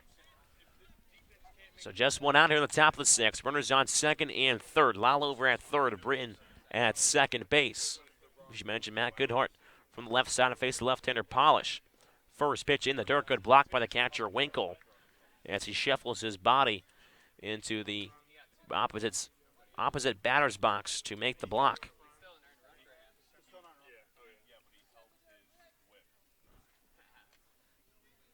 You mentioned the small ball. It's ironic that, see a lot of baseball coaches these days shying away from bunting. There's the 1-0 pitch, fastball outside black for strike one, count 1-1. Kelly Nicholson, a guy that still loves to bunt and play some small ball, but Steve Englert as well for the Mariners. A couple other coaches on Cape Cod still relying on the small ball. 1-1 pitch check swing. Able to hold up over at the dish, so Goodhart's ahead in the count, 2 balls and 1 strike. Thomas, it always gets adventurous when you have 3 umpires rather than 4. There's really no one on the right side of the infield right now. The first base umpire, Jeff Merzell, he's technically on the right side, but might as well be back up the middle. Pretty much, as Goodhart sends a drive out towards straightaway center. Urtebe's going back just shy of the warning track. Tagging up from third base is Lala. He'll be in safely, but also advancing towards third is Zach Britton. So the Firebirds tack on another run here in back-to-back innings, now running the 6th on a sacrifice fly from Matt Goodhart. And he unloaded a ton on that ball as well. That one well hit out to straightaway center. We talked about the addition that Matt Goodhart brings to his lineup. Zach Britton also doing that. Now he's at third base. But Matt Goodhart has played his part. 3 hits last night. Gives the Firebirds the lead today with a hard hit ball to straightaway. So Ray Gill now from the right side. First pitch he sees. Wave and a miss for strike 1. As you mentioned, Britton over at third base with 2 outs here on the top of the 6th. And Britton and Goodhart have been a nice additions into this Firebirds lineup. 0-1 pitch to Gill. Pitch in the dirt. Again, once some more. Blocked by Winkle to prevent another run. Kind of 1 ball and 1 strike. Again, Firebirds now holding a 2-1 lead over the Mariners. After Polish was unhittable for a bit. Firebirds picked up their first hit last inning and a run. And now a run here in the 6th is the 1-1 pitch. Gill hits high in the air towards right field. Cabrera going back to the track. It's off the base of the wall. Gill digging for second, and he's in standing up. It's an RBI double for Ray Gill, and the Firebirds now lead 3-1. And this is what makes this Firebirds lineup so dangerous. When you add Goodhart, you throw in Britton, and you bump Ray Gill down to the 5 spot, you've got a potent offense that can get things done. And good piece of hitting by Gill, inside out of that baseball the other way. Almost left the yard. I'm sure he's happy to be back at White House Field to try and get a little revenge against the Harwich Mariners. So the Firebirds, after not having a hit through 4+ innings, collect their first in the 5th, score a run in the 5th, and now have 2 runs here in the 6th. As a visit on the mound, maybe to buy some time in the left field bullpen. Or if they'll stick with Polish again. 55 strikes, 19 balls at 74 pitches. Now 75. That's updated the screen. So Polish well on his way. Again, you don't see a guy go more than 6, or even 6 innings, but Polish is 1 out away from doing so. As he'll stay in this ball, going to try to record this last out. So Gill drives in Britton from third with the RBI double. Again, 3-1 Firebirds lead over the Mariners. It's now Danny Soretti, over 2 in this ball game so far, trying to change his fortunes in his 3rd AB. Polish looks back at Gill at second, fires towards Soma. Soretti chops a high ground ball foul, just past Jimmy Quinn on the 3rd base side. Count 0-1.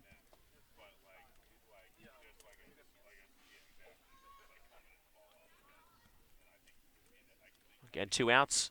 This top of the 6th inning. 3-1 Firebirds lead over the Mariners. Ray still searching for his first Cape League hit. Big spot here.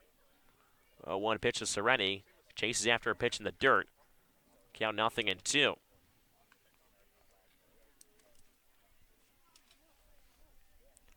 we mentioned how bright it got, and now it's getting dark again. So just shows you Cape weather. Weather's hard enough to predict, but I think Cape weather's even harder. It's like Florida weather, Sometimes when it says it rains every day, or it's going to rain, but you never know.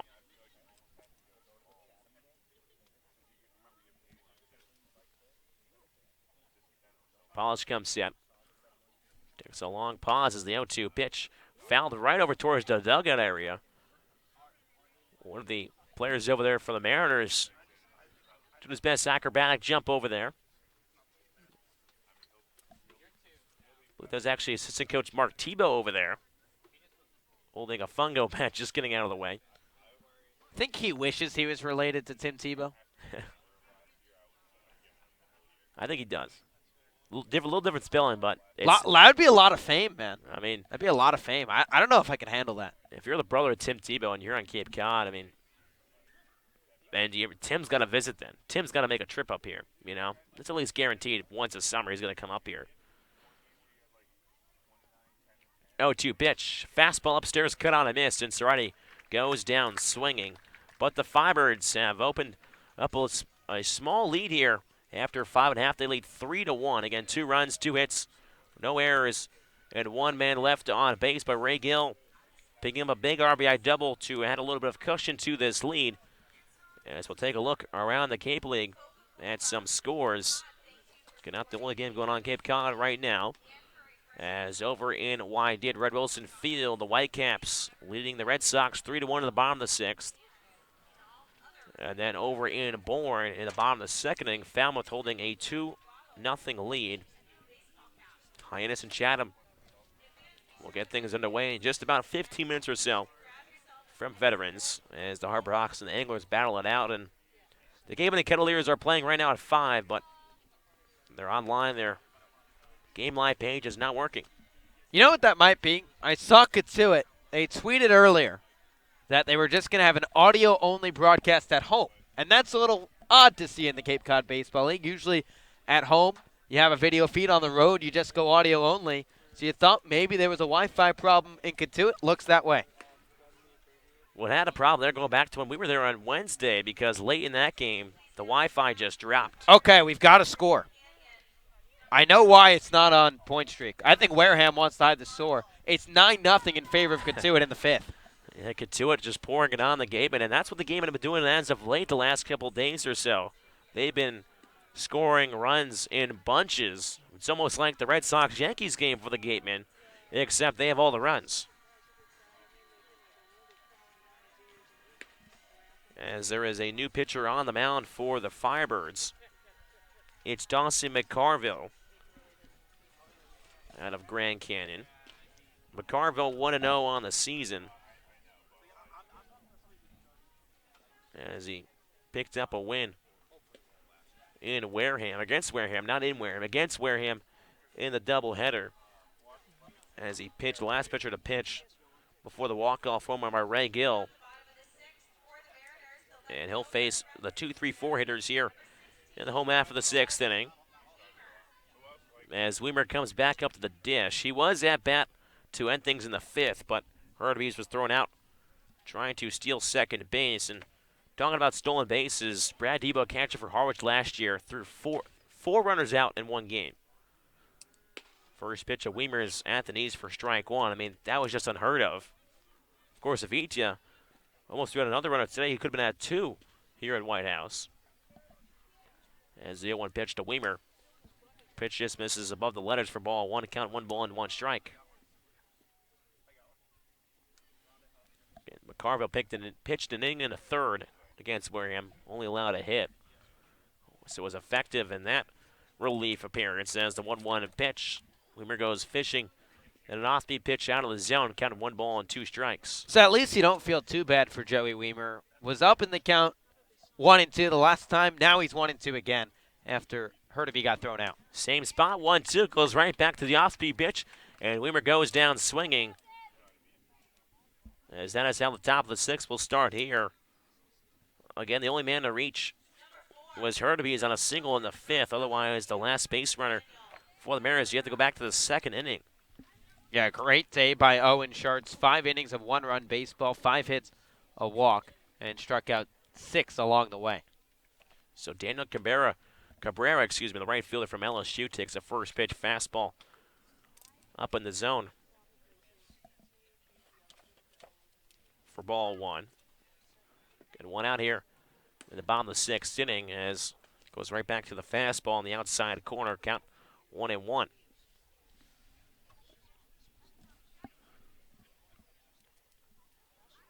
McCarville from the windup.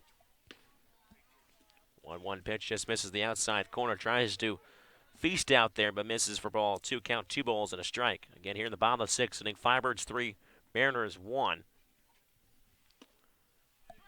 2-1 pitch at the knees for strike 2. Count 2 balls and 2 strikes. Over from the dugout area, Kellen Nicholson saying, stay right there. That's exactly where you want to throw that fastball. McCarville, 2-2. Cut on a miss for strike 3. Cabrera goes down to 1 on the off-speed pitch. And McCarville cruising along through his first 2 hitters. Back-to-back punch-out swinging as the Firebirds have retired the first 2 hitters in this 6th inning. And it's up to Nico Cavadas, the first baseman from Notre Dame, to prolong this 6th inning.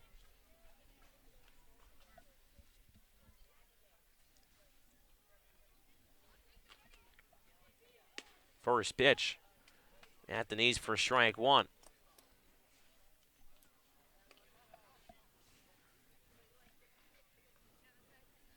Cavadas from the left side facing the right-hander McCarville. Gets a good piece of wood on that one, but pops it up and out of play just over the hill on the third base side. Count quickly 0-2 on Cavadas. So McCarville trying to retire or strike out the side here. Here, 1-2-3. The 0-2 pitch to Cavadas. Just gets a piece of it once again and pops it up and out of play on the third base side once again. Of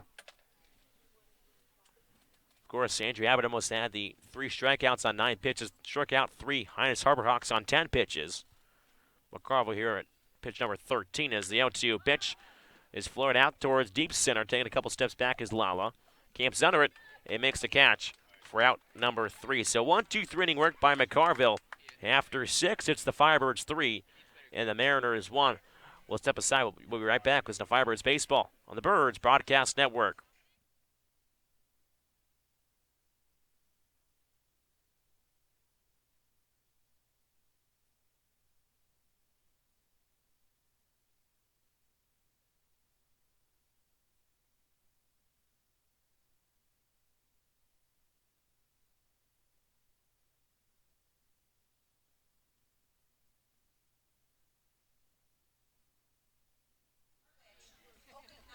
Welcome back to White House Field. The Orleans Firebirds lead the Harwich Mariners 3-1. Just about set to start the top of the 7th inning. Let's check in with our sideline reporter, Scotty Gaines.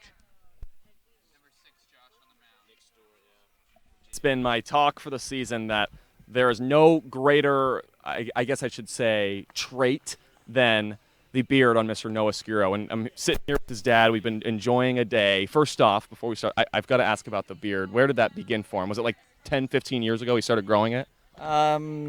He began probably at 15, so about 5 years ago. And it started out as a chin strap. Edwin Encarnacion had a chin strap, and that was the impetus of where it began, and it sort of has just evolved from there. So I know you've been here for the entirety of the summer. You've been hanging out in your RV. You've seen a bunch of these stadiums in the Cape Cod League. How much fun are you having? Oh, it's a blast. I mean, you couldn't ask for a better summer than this. I mean, you were getting to watch quality baseball every night in a really historic environment. It's great. I know last night we were talking about the fact that whatever game the Firebirds are playing, it's one of the best 5 games in the country if you're a college baseball fan. I know you've watched a lot of college baseball, a lot of baseball with Noah growing up. Where does this rank for you if you could choose? Oh, so far it's top of the list. I mean, just the history that comes with what this represents. I mean, this is where pretty much everybody that plays summer baseball that goes on to play professional baseball has played here. So just to be a part of that is hard to even put words to. It really is cool. I know I'm having fun. You're having fun. Thanks for the time. Shea Whitcomb is about to go up to the plate, you guys. We'll send it back to you because it's time for some baseball. Thank you, Scotty. I got to grab some advice after the game on how to grow a beard like Noah's. First pitch to Shea Whitcomb. Fastball chopped up the third base side for strike 1. Firebirds 3, Mariners 1 as we head to the top of the 7th. New arm into the ball game for Harwich. It's the right-hander Nick Stewart from James Madison. So that will end the day for Jacob Polishaw on the hill. Went 6 innings, gave up 3 hits, 3 runs, 2 earned, a walk, and struck out 9. 0-1. Curveball fought off by Whitcomb back to the screen, and it's 0-2. Whitcomb tied this ball game up. A bloop single back in the 5th brought home Ray Gill from third base. That was just the first hit for the Firebirds. They've had 2 more since. 0-2. Fastball ties up Whitcomb. He checked his swing. They'll appeal down to first. He did not go, and it's 1-2. I think Steve Anger might have thought differently down there. Third base side. Stewart at 6'6", 215 pounds on the hill. Standing from the first base side. Wheels and deals 1-2. Fastball misses up and away, and it's 2-2. And for Stewart, it's his 3rd appearance of the summer. He's 0-1 with a 6.75 ERA. He's gone 6 2/3 with 11 Ks compared to just 1 walk. Righty on righty matchup, 2-2. Breaker that ties up Whitcomb. He didn't hold around that time. And the catcher Winkle applies the tag for the first down. So even if Stewart or Angler or whoever thought that Whitcomb went around it, and then the result that they wanted. So that'll bring up the catcher, David Avidia from Grand Canyon. Quiet night for David, 0 for 2 with a pair of strikeouts. No batting gloves from Avidia for the right side. First pitch. Fastball skied back behind the dish and out of play for strike 1. And Avidia known more for his defense. He's showcased that throughout this summer. Still waiting for the bat to come around just a little bit. Just 2 for his first 22. 0-1. Fastball above the eyes, and it's 1-1. Firebirds 3, Mariners 1. 1 away in the top of the 7th. Stewart gets the sign, the 1-1. Fastball up in the zone that Avidia hacks through, and it's 1-2. David's come all this way from Phoenix, Arizona. Spent last summer out in Alaska. The Matsu Miners. 1-2. Fastball fouled off down the right side and out of play, and we'll do it again. Well, that's one place that I've never been to, is out in Alaska. Heard it's spectacular weather out there. Good summer ball league out there in Alaska. A couple famous alumni from the Bigs have played out there. Media back in from the right side. Right-hander Stewart's pitch. 1-2 breaker on the outside corner, strike 3. Avidia doesn't like the call, but back-to-back punch-outs for Nick Stewart out of the pen, and there's 2 down. Well, McCarville came out firing in the other half of this inning, and now same has come here for Stewart. So that will bring up Zach Daniels, who's had a couple of good plate appearances today. A deep shot that almost left the yard back in the 3rd, then struck out but drew 7 pitches from Jacob Polish at the time. First pitch from Stewart catches the outside part of the plate, 0-1. Firebirds sporting a 3-1 lead here with 2 down in the top of the 7th. Daniels in the 9 spot, left fielder from Tennessee. 6'6" against 6'2". 0-1. Breaker that Daniels lays off of, and it's 1-1. Stewart, we talked about the strikeouts. Make it 13 so far this summer for Stewart, and a little more than 7 innings pitched. Holds the tan glove near the left chest. Kicks and fires, 1-1. Fastball catches the outside corner, and it's 1-2. And you can hear some murmurs from the Orleans dugout, and Zach Daniels stopped that miss slow. Probably caught near the shin guard of Daniels, but called a strike by the home plate umpire. And gave a Kellen Nicholson type stare, a long stare, the home plate umpire. 1-2 coming. Breaker that ties up Daniels, strike 3. So Nick Stewart strikes out the side here in the 7th. We've reached stretch time at White House Field. Orleans a 3-1 lead over Harwich. You're listening to Firebirds Baseball on the Birds Broadcast Network.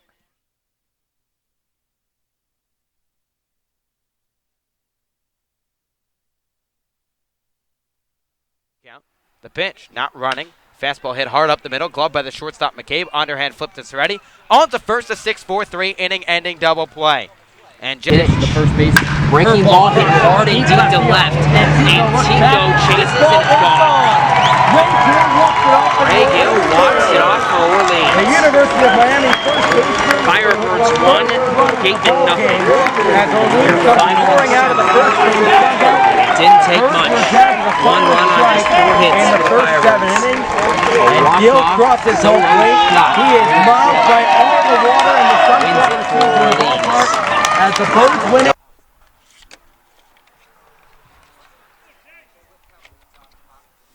There's a 1-0 pitch. Wilcom sends one high in the air towards left field, towards the scoreboard. It's gone. And the Firebirds are back on the board here in Game 2. We can call this Firebirds team a solo home run machine because that's all they do, too. First pitch, too. Dawson McCarville back out for his second inning of work. The right-hander from Grand Canyon will face 5, 6, and 7 of the Harwich Mariners, with Orleans leading Harwich 3-1. McCarville back out on the bump. Michael Ludwig in from the left side. First pitch, breaker flared into shallow left center field. Murray going out, and he makes the basket catch over the shoulder. Tanner Murray going out, just trotting like he lost the baseball. And look what I found. It lands in the webbing for the first out of the inning. It's one of those Willie Mays kind of catches out there at shortstop. We've seen Tanner Murray make catches like that all year long for the Firebirds. Doesn't matter if it's shortstop or third base. Murray flashing a leather out there on the left side of the infield. So now Pat Winkle steps in for the left side. Here's the first pitch from McCarville. Fastball misses outside for ball one. McCarville came into this ball game to pitch the bottom of the sixth, set down the Mariners in order, including a pair of strikeouts. He's retired the first four hitters he has faced tonight. One out, chop to the right side. First baseman Gill gets his glove on it. Underhand flip to McCarville covering, and there's quickly 2 away. Well, the bullpens so far for both sides have really been very effective. Obviously, striking out the side was Stewart, but McCarville striking out the first 2 and then getting Cavaz to fly out. Now here, 2 up, 2 down for McCarville, looking to complete 2 scoreless. So now Corey Acton will dig in. First pitch from McCarville. Fastball catch the inside corner for strike 1. It's the Firebirds 3, the Mariners 1, with 2 down in the bottom of the 7th. And look at that, some sunshine here at White House Field, peeking behind the press box. 0-1. Breaker nips the inner half, and it's 0-2. So McCarville throwing strikes like he has done so far in his brief Orleans tenure. 5 pitches, 4 of them strikes in the frame. McCarville a deep breath. 0-2. Breaker cut on and missed, strike 3. 6 up, 6 down for Dawson McCarville out of the bullpen. Gets some help from Tanner Murray, and the side is retired. After 7, Firebirds a 3-1 lead over the Mariners. Let's recap how we got here tonight. Firebirds went down early. The Mariners scratched across an early run back in that first inning on the RBI single by Nico Cavadas. But then Orleans, like they've done so many times this season, they got a big-time start from Owen Schartz, went 5 innings, did not allow a run the rest of the way after that early run for the Mariners. And the Firebirds scored a run on their first hit of the ball game, an RBI single by Shea Whitcomb into right field. Firebirds stacked on a couple more in the 6th. A sac fly by Matt Goodhart before an RBI double by Raymond Gill the other way to give the Firebirds a 3-1 lead after 7 innings. We'll step aside and be right back. Listen to Firebirds Baseball on the Birds Broadcast Network.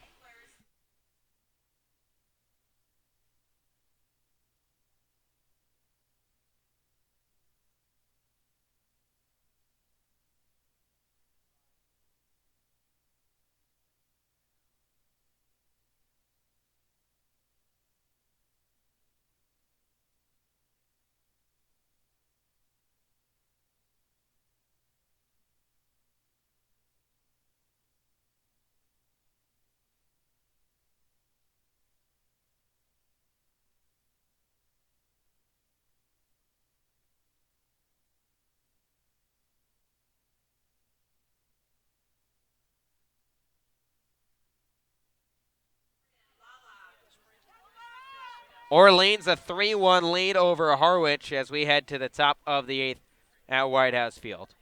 Righty Nick Stewart back out of the bump. First pitch, curveball taken by Jordan Lala on the inner half for strike 1. Lala the leadoff man tonight for Kelly Nicholson's club. 1 for 3 and came around to score an inning ago. The 0-1 rocketed foul, and it's quickly 0-2. Beg your pardon, it's the 7th inning. Or the 8th. It's the 8th. It is the 8th, yeah. At White House Field. Apologize for that. 0-2 to Lala, tails outside. And it's 1-2. We are cruising at White House Field. I didn't want to jinx it, so I knew if I'm said going it. to knock on wood after that. If I said it in the middle innings, I know I was going to get roasted for that. 1-2, rocketed down the left side, and it's 1-2. You look up, and you're like, whoa, we're in the 8th. Well, it just does. It feels different because first pitch was at 5:30, so it just is throwing everybody curveballs here. Here's the other problem with this.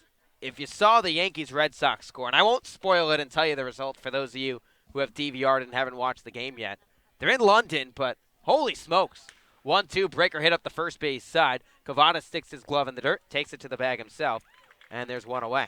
All we can say is for that Red Sox game, if you like offense, that's the game for you.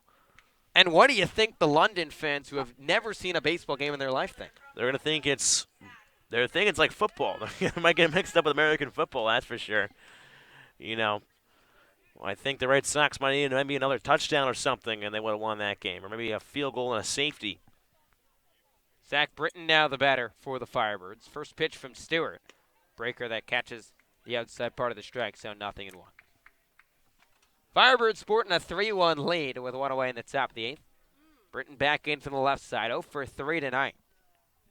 0-1 home. Breaker tails up and away, and it's 1-1. Britton now just 1 for his first 8, manning right field for the second consecutive game. Stewart out of the windup, 1-1.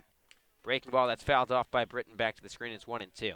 Asked Britton on the Birds Broadcast Network postgame show last night how many times he played right field this past season. He said maybe 3 at Louisville. It's a position he's been trying to work on, trying to get acquainted to a corner outfield spot and potentially first base. 1-2. Fastball misses up and away, and it's 2-2. Louisville obviously lost Logan Wyatt, their star first baseman. Second-round draft choice by the San Francisco Giants. Played with the Orleans Firebirds last summer. 2-2. Fastball sent out to shallow left field. Shortstop Hughes going out. He makes the call on the catch for the second out of the inning.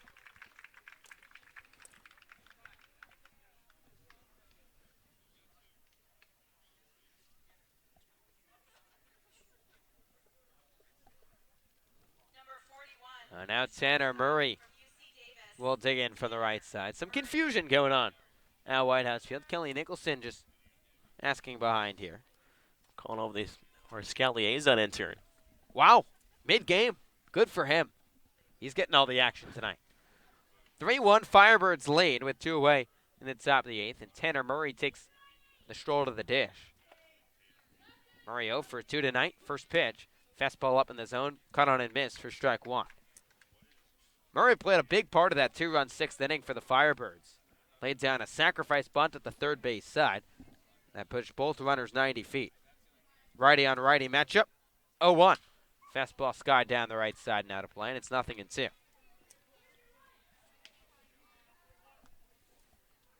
Murray again, a late addition to the lineup. Was supposed to be Eddie McCabe at shortstop, but about an hour before first pitch, Skip said, hey, straight swap.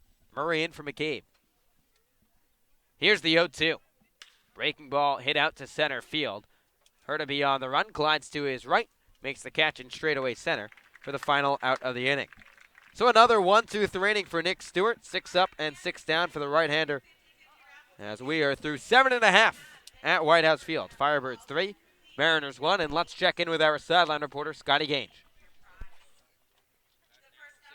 It's one of the pleasures for me to be out here because every single away game I get to see a buddy. Today, Alex Weiner in here. He's a reporter for the Harwich Mariners. He's an expert for the Harwich Mariners. Before we get into talk about you, tell me on the Harwich side, we've been so much Orleans today. What have you seen from the Harwich side? Lots of strikeouts. They strike out a lot of hitters. They strike out quite a bit as well.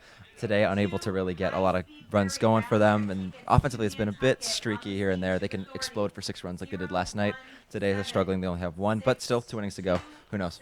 Strikeouts, strikeouts, strikeouts. That's been the theme of the game today. Orleans pitching staff is fantastic, but you're fantastic. I want to talk about you and your summer. I'm so interested to hear, how's the summer been for you in Harwich? It's been a blast. You know, living about 10 minutes away, so it's super easy. I live with a beat reporter for Brewster, too, also another Arizona State kid. That's right.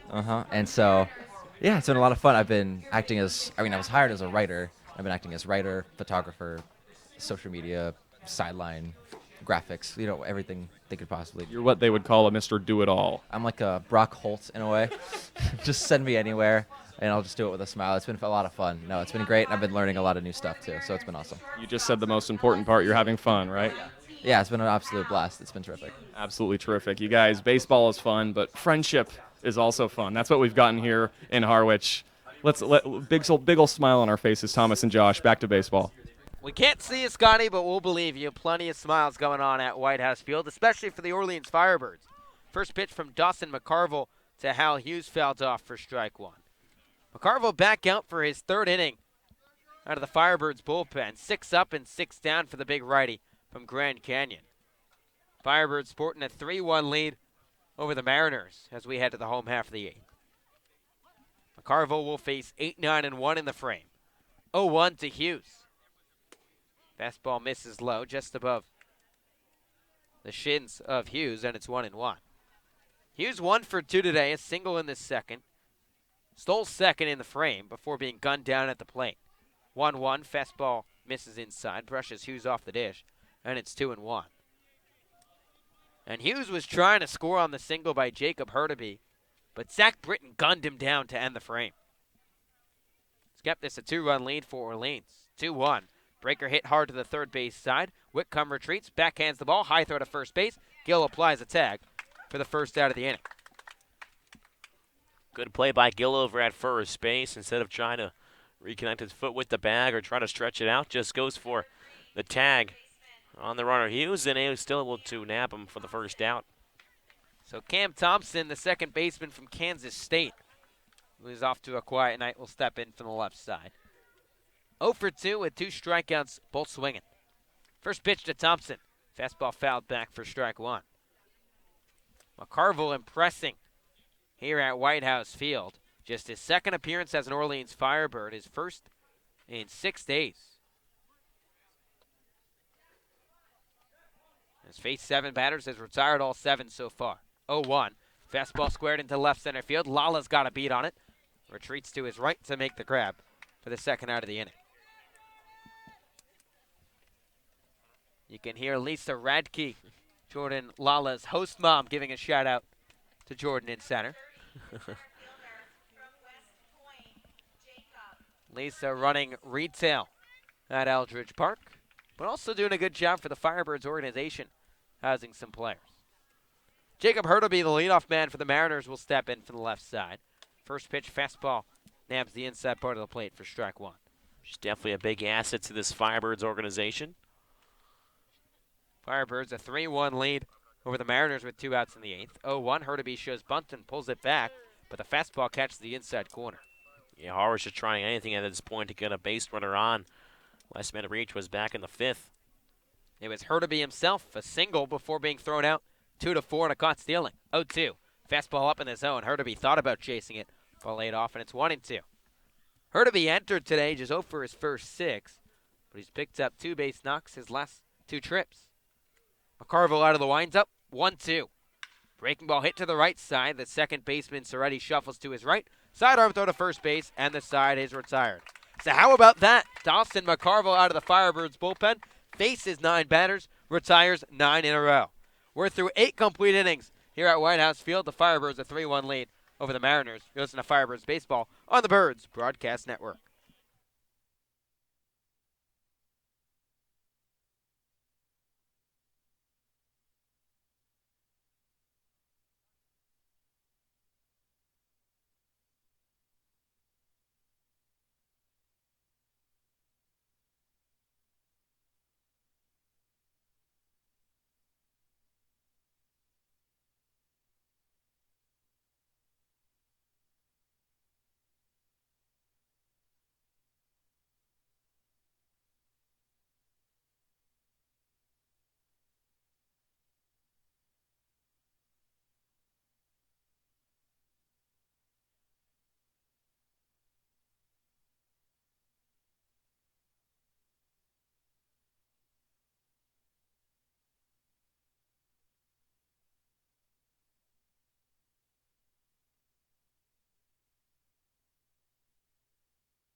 Top of the ninth we go here at White House Field. The Firebirds with a 3-1 lead over the Mariners. Nick Stewart back out for Harwich on the bump. Right-hander set to face Matt Goodhart. First pitch. Fastball rocketed to right field. The right fielder coming on. This one hops down for a base hit. Goodhart racing around first. He'll put on the brakes. A leadoff base knock for Matt Goodhart. And Raymond Gill, who delivered an RBI double, will stroll to the dish. Well, Stewart has been hard to figure out so far, and now in his third inning of relief, but Goodhart jumps on a first pitch fastball. It was caught a little bit too much of the plate and turns on it. And he's aboard now to start things off as the Firebirds look for a couple more insurance runs here. And Goodhart has provided a spark that the Firebirds have needed the first couple weeks of the summer. He's aboard for the first time tonight after reaching 3 times in his debut an evening ago. So Ray Gill, who's 1 for 2 today, digs in for the right side. First pitch from Stewart. Breaking ball that Gill cuts through for strike 1. Gill an RBI double back in the 6th. Drew a walk in the 2nd. Also came around to score in the 5th after reaching on an error. He has played a part. A little revenge game for Gill after playing in 9 games for the Mariners a summer ago. 0-1. Fastball paints the outside corner on the black, and it's 0-2. Firebirds a 3-1 lead here in the 9th, looking for some insurance at White House Field. Firebirds 7-4-2 entering today. 1 point back of the YD Red Sox in the East Division. It's been 4 straight games that the Firebirds have secured at least a point. Stewart checks on the runner. 0-2. Breaking ball up in the zone. Waved out and missed. Strike 3. So Gill can't catch up on the breaker up in the zone, and there's 1 away. Well, Ray Gill has finally been put aside here in the 9th inning. He's a guy that has done so much for this Firebirds lineup this whole game. Even though he reached on air, he came around to score back in the 5th and had doubled and walked. So he had done it all for the Firebirds so far today. So Danny Soretti turned around. Batting from the left side after hitting from the right side first few trips at the dish. First pitch, fastball paints the inside corner for strike 1. Soretti out of North Carolina, patrolling 2nd today for the Firebirds. 0 for 3 with a pair of strikeouts, but said he's a little more comfortable hitting the left side. That's his natural side at the dish. Stewart set at the chest, checks on Goodhart at first, 0-1. Breaker bounces low, and it's 1-1. Firebirds a 3-1 lead with 1 away in the top of the 9th. But don't count the Mariners out just yet. They'll have 2, 3, and 4 coming up. And that was how Harwich produced their lone run of this ball game back in the 1st. All 3 of those guys reached in the 1st inning, but they haven't since. Combined 3, beg your pardon, check that, 2 for 8 with a walk.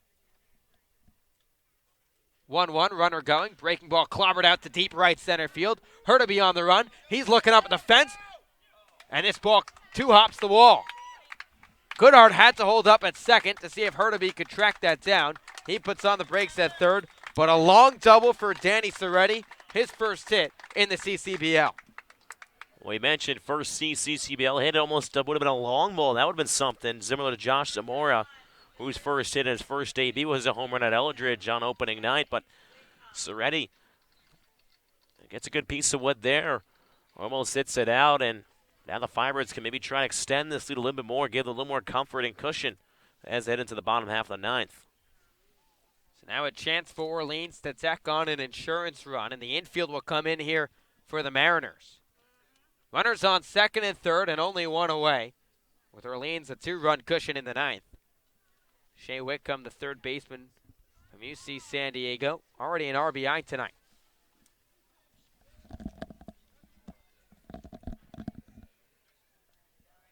And the hitting starting to come alive for Orleans. It was a slow start out of the gate for the Firebirds. But now plenty of hits to show for. They had 3 in the 5th and the 6th combined, and now another 2. Infield in for Harwich. First pitch to Whitcomb. He shows bunt, gets it up the third base side, but foul. And the squeeze was on for the Firebirds. Can you talk about, when there's guys on base and middle back or something and situational hitting? Well, We mentioned the last broadcast as well against Katuitt bunting, another big aspect of the Kelly Nicholson, like his coaching academy. We'll see if Whitcomb's asked to bunt once again. The corner's starting to creep in for Harwich. Cavadas, the first baseman, continues to inch forward. 0-1 to Whitcomb. Fastball catches the outside corner, and it's 0-2. At least the corner's now with 2 strikes on Whitcomb. He will not be bunting. Seretti on second. Goodhart 90 feet away. 3-1 in favor of the Firebirds with 1 away in the top of the 9th.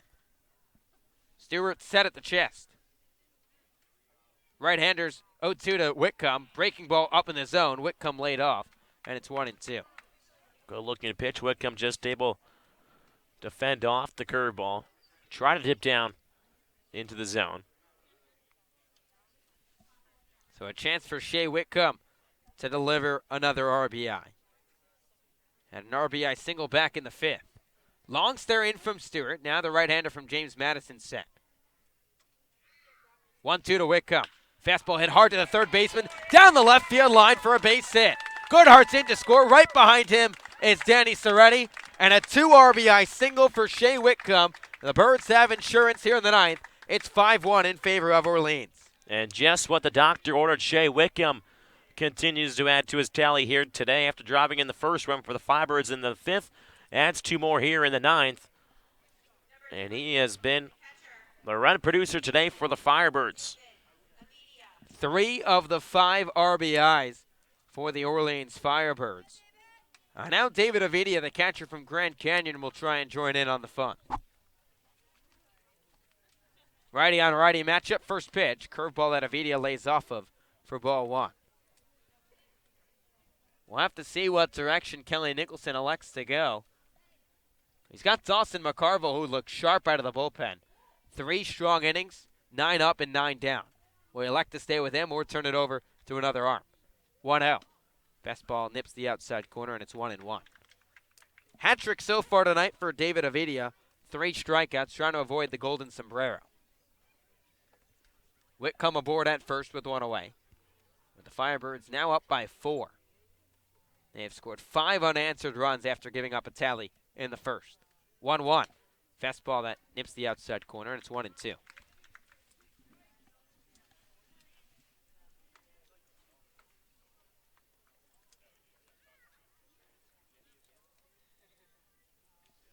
Again, for the Mariners in the home half of the 9th, it'll be 2, 3, and 4.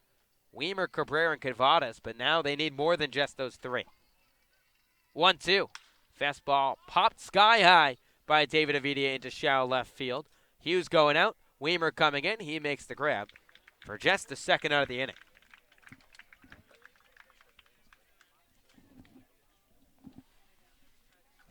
So now a chance for Zach Daniels, who's had a couple good plate appearances tonight, but nothing to show for it, to really make something count.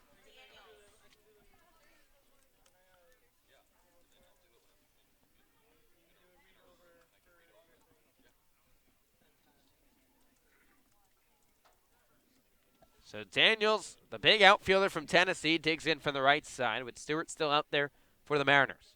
He's set from the first base side of the rubber. First pitch, curveball skied by Daniels, but out of play. And I think Daniels wants that one back.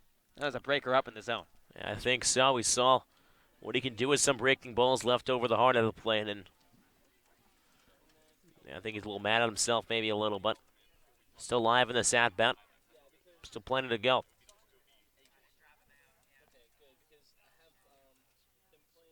So Stewart ahead in the count, 0-1. Here's the pitch. Runner going. Breaking ball cut on and missed. Throw down to second. Not in time. So Shea Whitcomb, after delivering a big 2 RBI single, steals his second bag of the summer. Picks up his second stolen base of the game as well, as he swipes second base back in the 5th. It's the most we've seen the Firebirds really run on the base pass so far this year. They have been much more aggressive on the base pass in the later parts of this game. 0-2. Breaking ball that Daniels drifts into shallow left field. The shortstop Hughes goes out. He makes the grab, and the side is retired. But not before the Firebirds pour on another couple of runs. Orleans scores 2 runs on 3 hits, no errors, and they leave 1 runner left on base. Firebirds a 4-run cushion, and look who's going back out there. It's Dawson McCarville to try and rack up the save. Listen to Firebirds Baseball on the Birds Broadcast Network.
Orleans a 5-1 lead as we head to the home half of the ninth, and Dawson McCarville looking for the 4-inning save.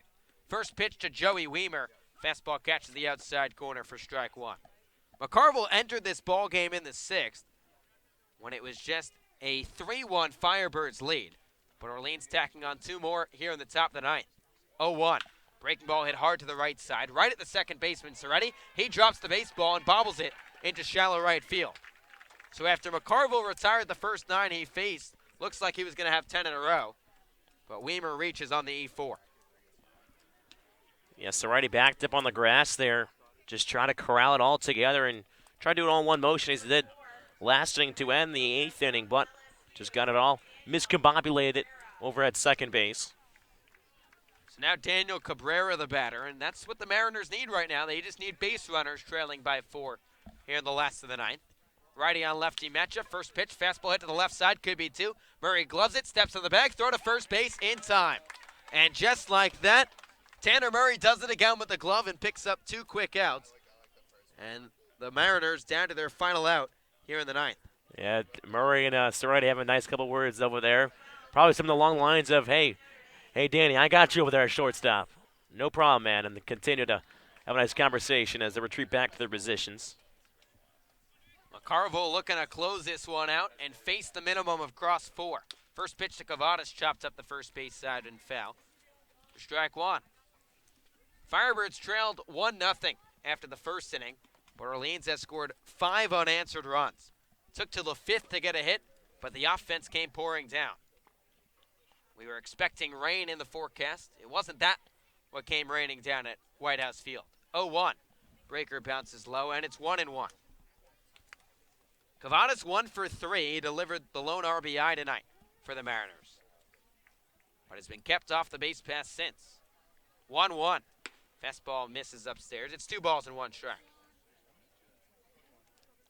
First of 6 meetings this summer between the Firebirds and the Mariners. Orleans looking to nab the first one. 2-1 pitch.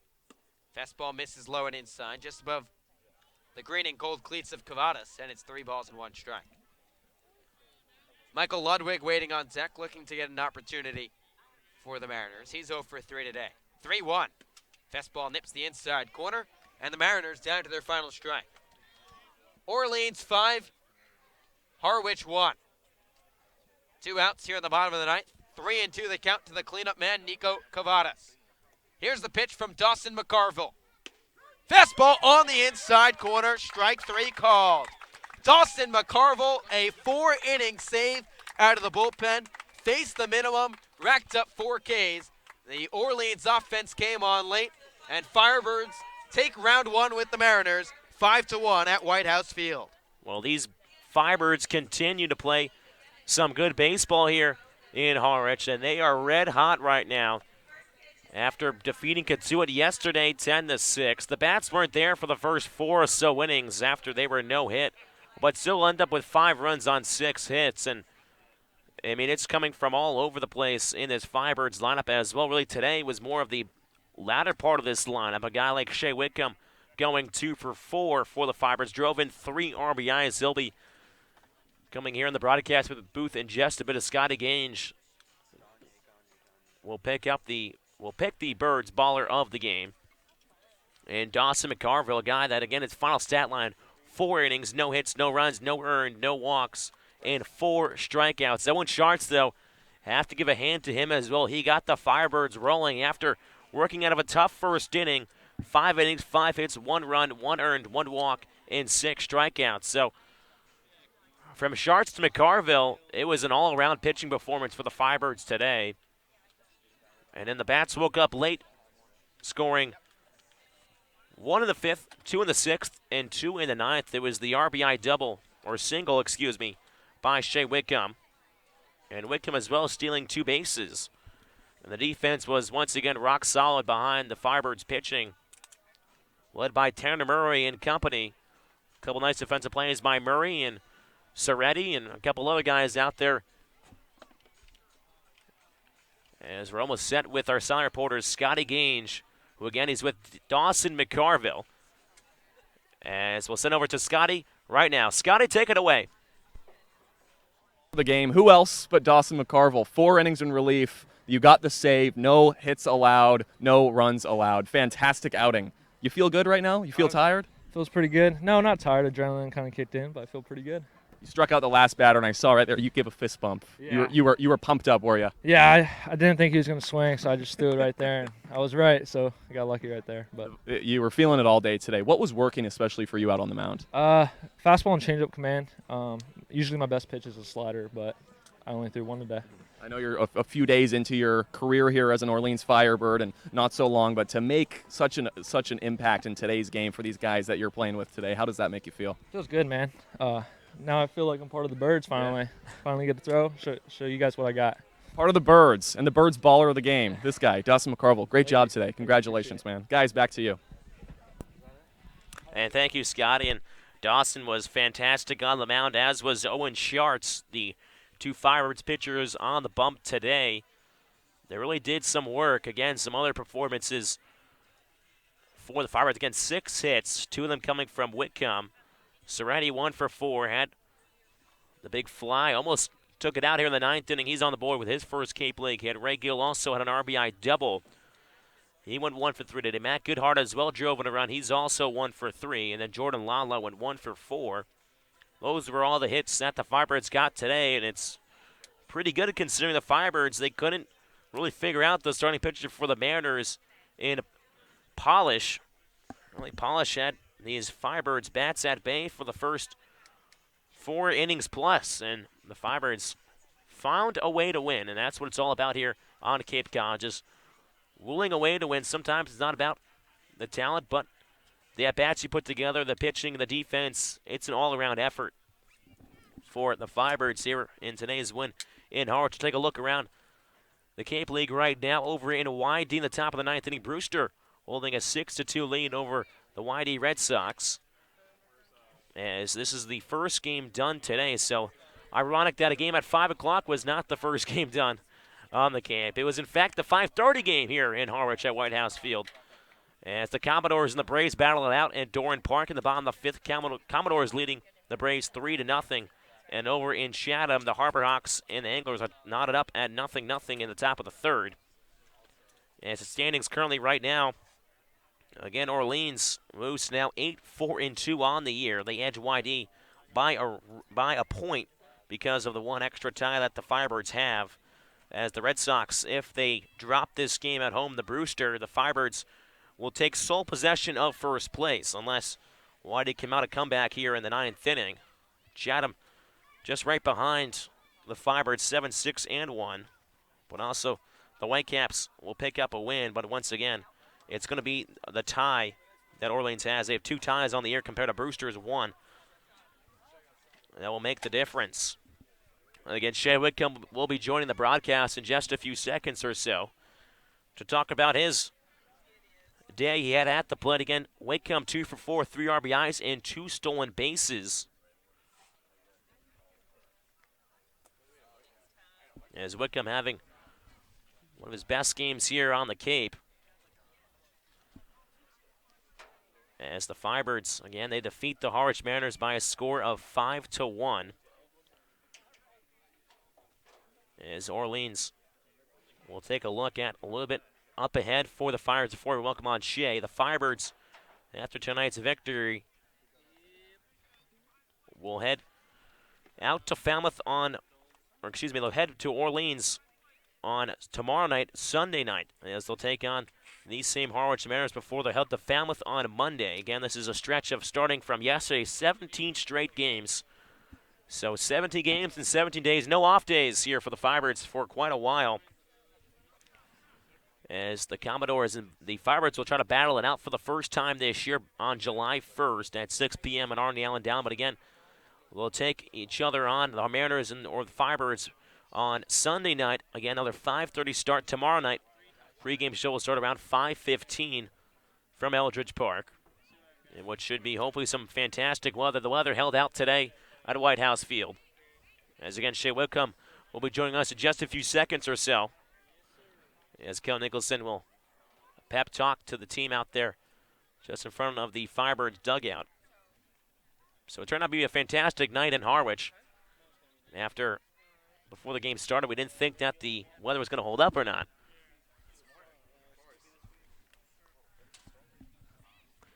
As a couple of my friends are here in Harwich, and of course we're on the golf course this morning working caddying, and we got poured on, but no rain here in the afternoon after a couple of drizzles on the way here.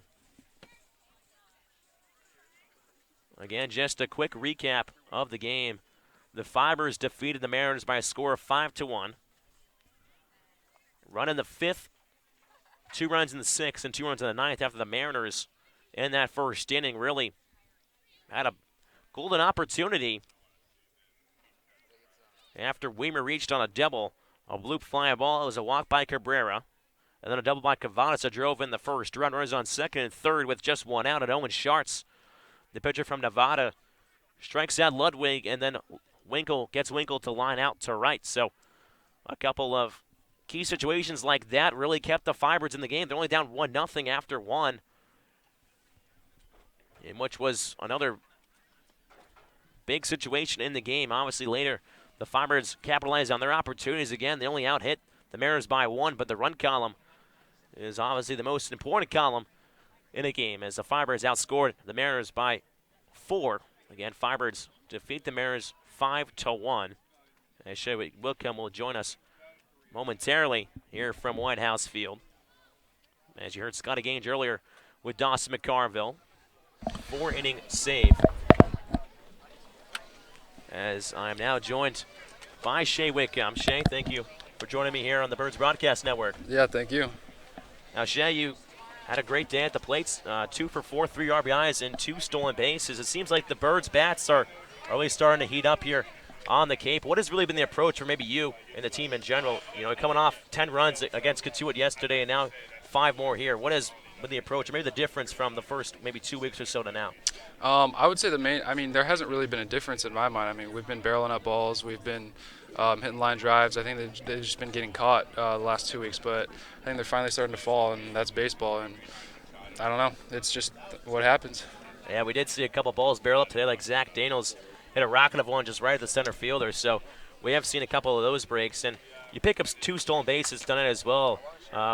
We've seen that maybe the Firebirds maybe starting to get a little more, riskier on the base pass. Is that something that, going into each game, maybe Coach Jimmy Quinn maybe wants the Firebirds to run more, or is that something that, kind of just goes game by game? Yeah, I mean, I think Coach Q has picked up on it. But, stealing bases is always electric. It gives a lot of energy to the guy at the plate and the guys in the dugout, and I think that's one of the aspects that gets us rallying. Well, you talk about rallying. The Firebirds over the last 2 or 3 games or so, falling behind early in games, and have continued to just prove everybody wrong and come back. Obviously, tonight was only 1-0 deficit, but yesterday against Katuitt, you guys fell behind 3-0. What has really been, I guess, down in the dugout area after those times. What has been the mood down there in that first base or third base dugout? You're talking early on in the game? Early in the game, yep. I mean, like you said, I think last game, I mean, we were down early. This game, we're down early. And I don't know, I think it just shows our resilience and how we can, doesn't matter, we can string together some hits and score some runs. So the morale is not down or anything. We're excited and we're ready to go. Well, you're on Cape Cod, nothing to be much more excited about. Going back to early in the game, just to break it down a little bit more, Polish on the hill for Harwich, was kind of stifling the Firebirds hitters. What did you see out from him on the mound today? Maybe a couple of the pitches that he was throwing, or just in general, what about him was making it a little difficult for him to, again, you put some balls in play, but just really attacking him. Yeah, he was definitely locating his spots. He was a good pitcher, had good off speed, and I think the toughest part was him locating that outside fastball and really paying that corner. Well, it was effective, but the Firebirds came on top today. Shea, thank you for joining me here on the Birds Broadcast Network, and good luck the rest of the season. We look forward to continuing to cheer on the Firebirds. Yeah, thank you. Again, that was Shea Wickham joining me here on the Birds Broadcast Network as the Firebirds close out a game in Harwich here. As the Firebirds come on top by a final score of 5-1. Again, we'll be back at Eldridge Park tomorrow evening. First pitch at 5:30. Pregame show starts at 5:15. For my sideline reporter, Scotty Gage, our producer, Bryce Johnson, my broadcast partner, Josh White, I'm Thomas Cinderella saying so long from White House Field.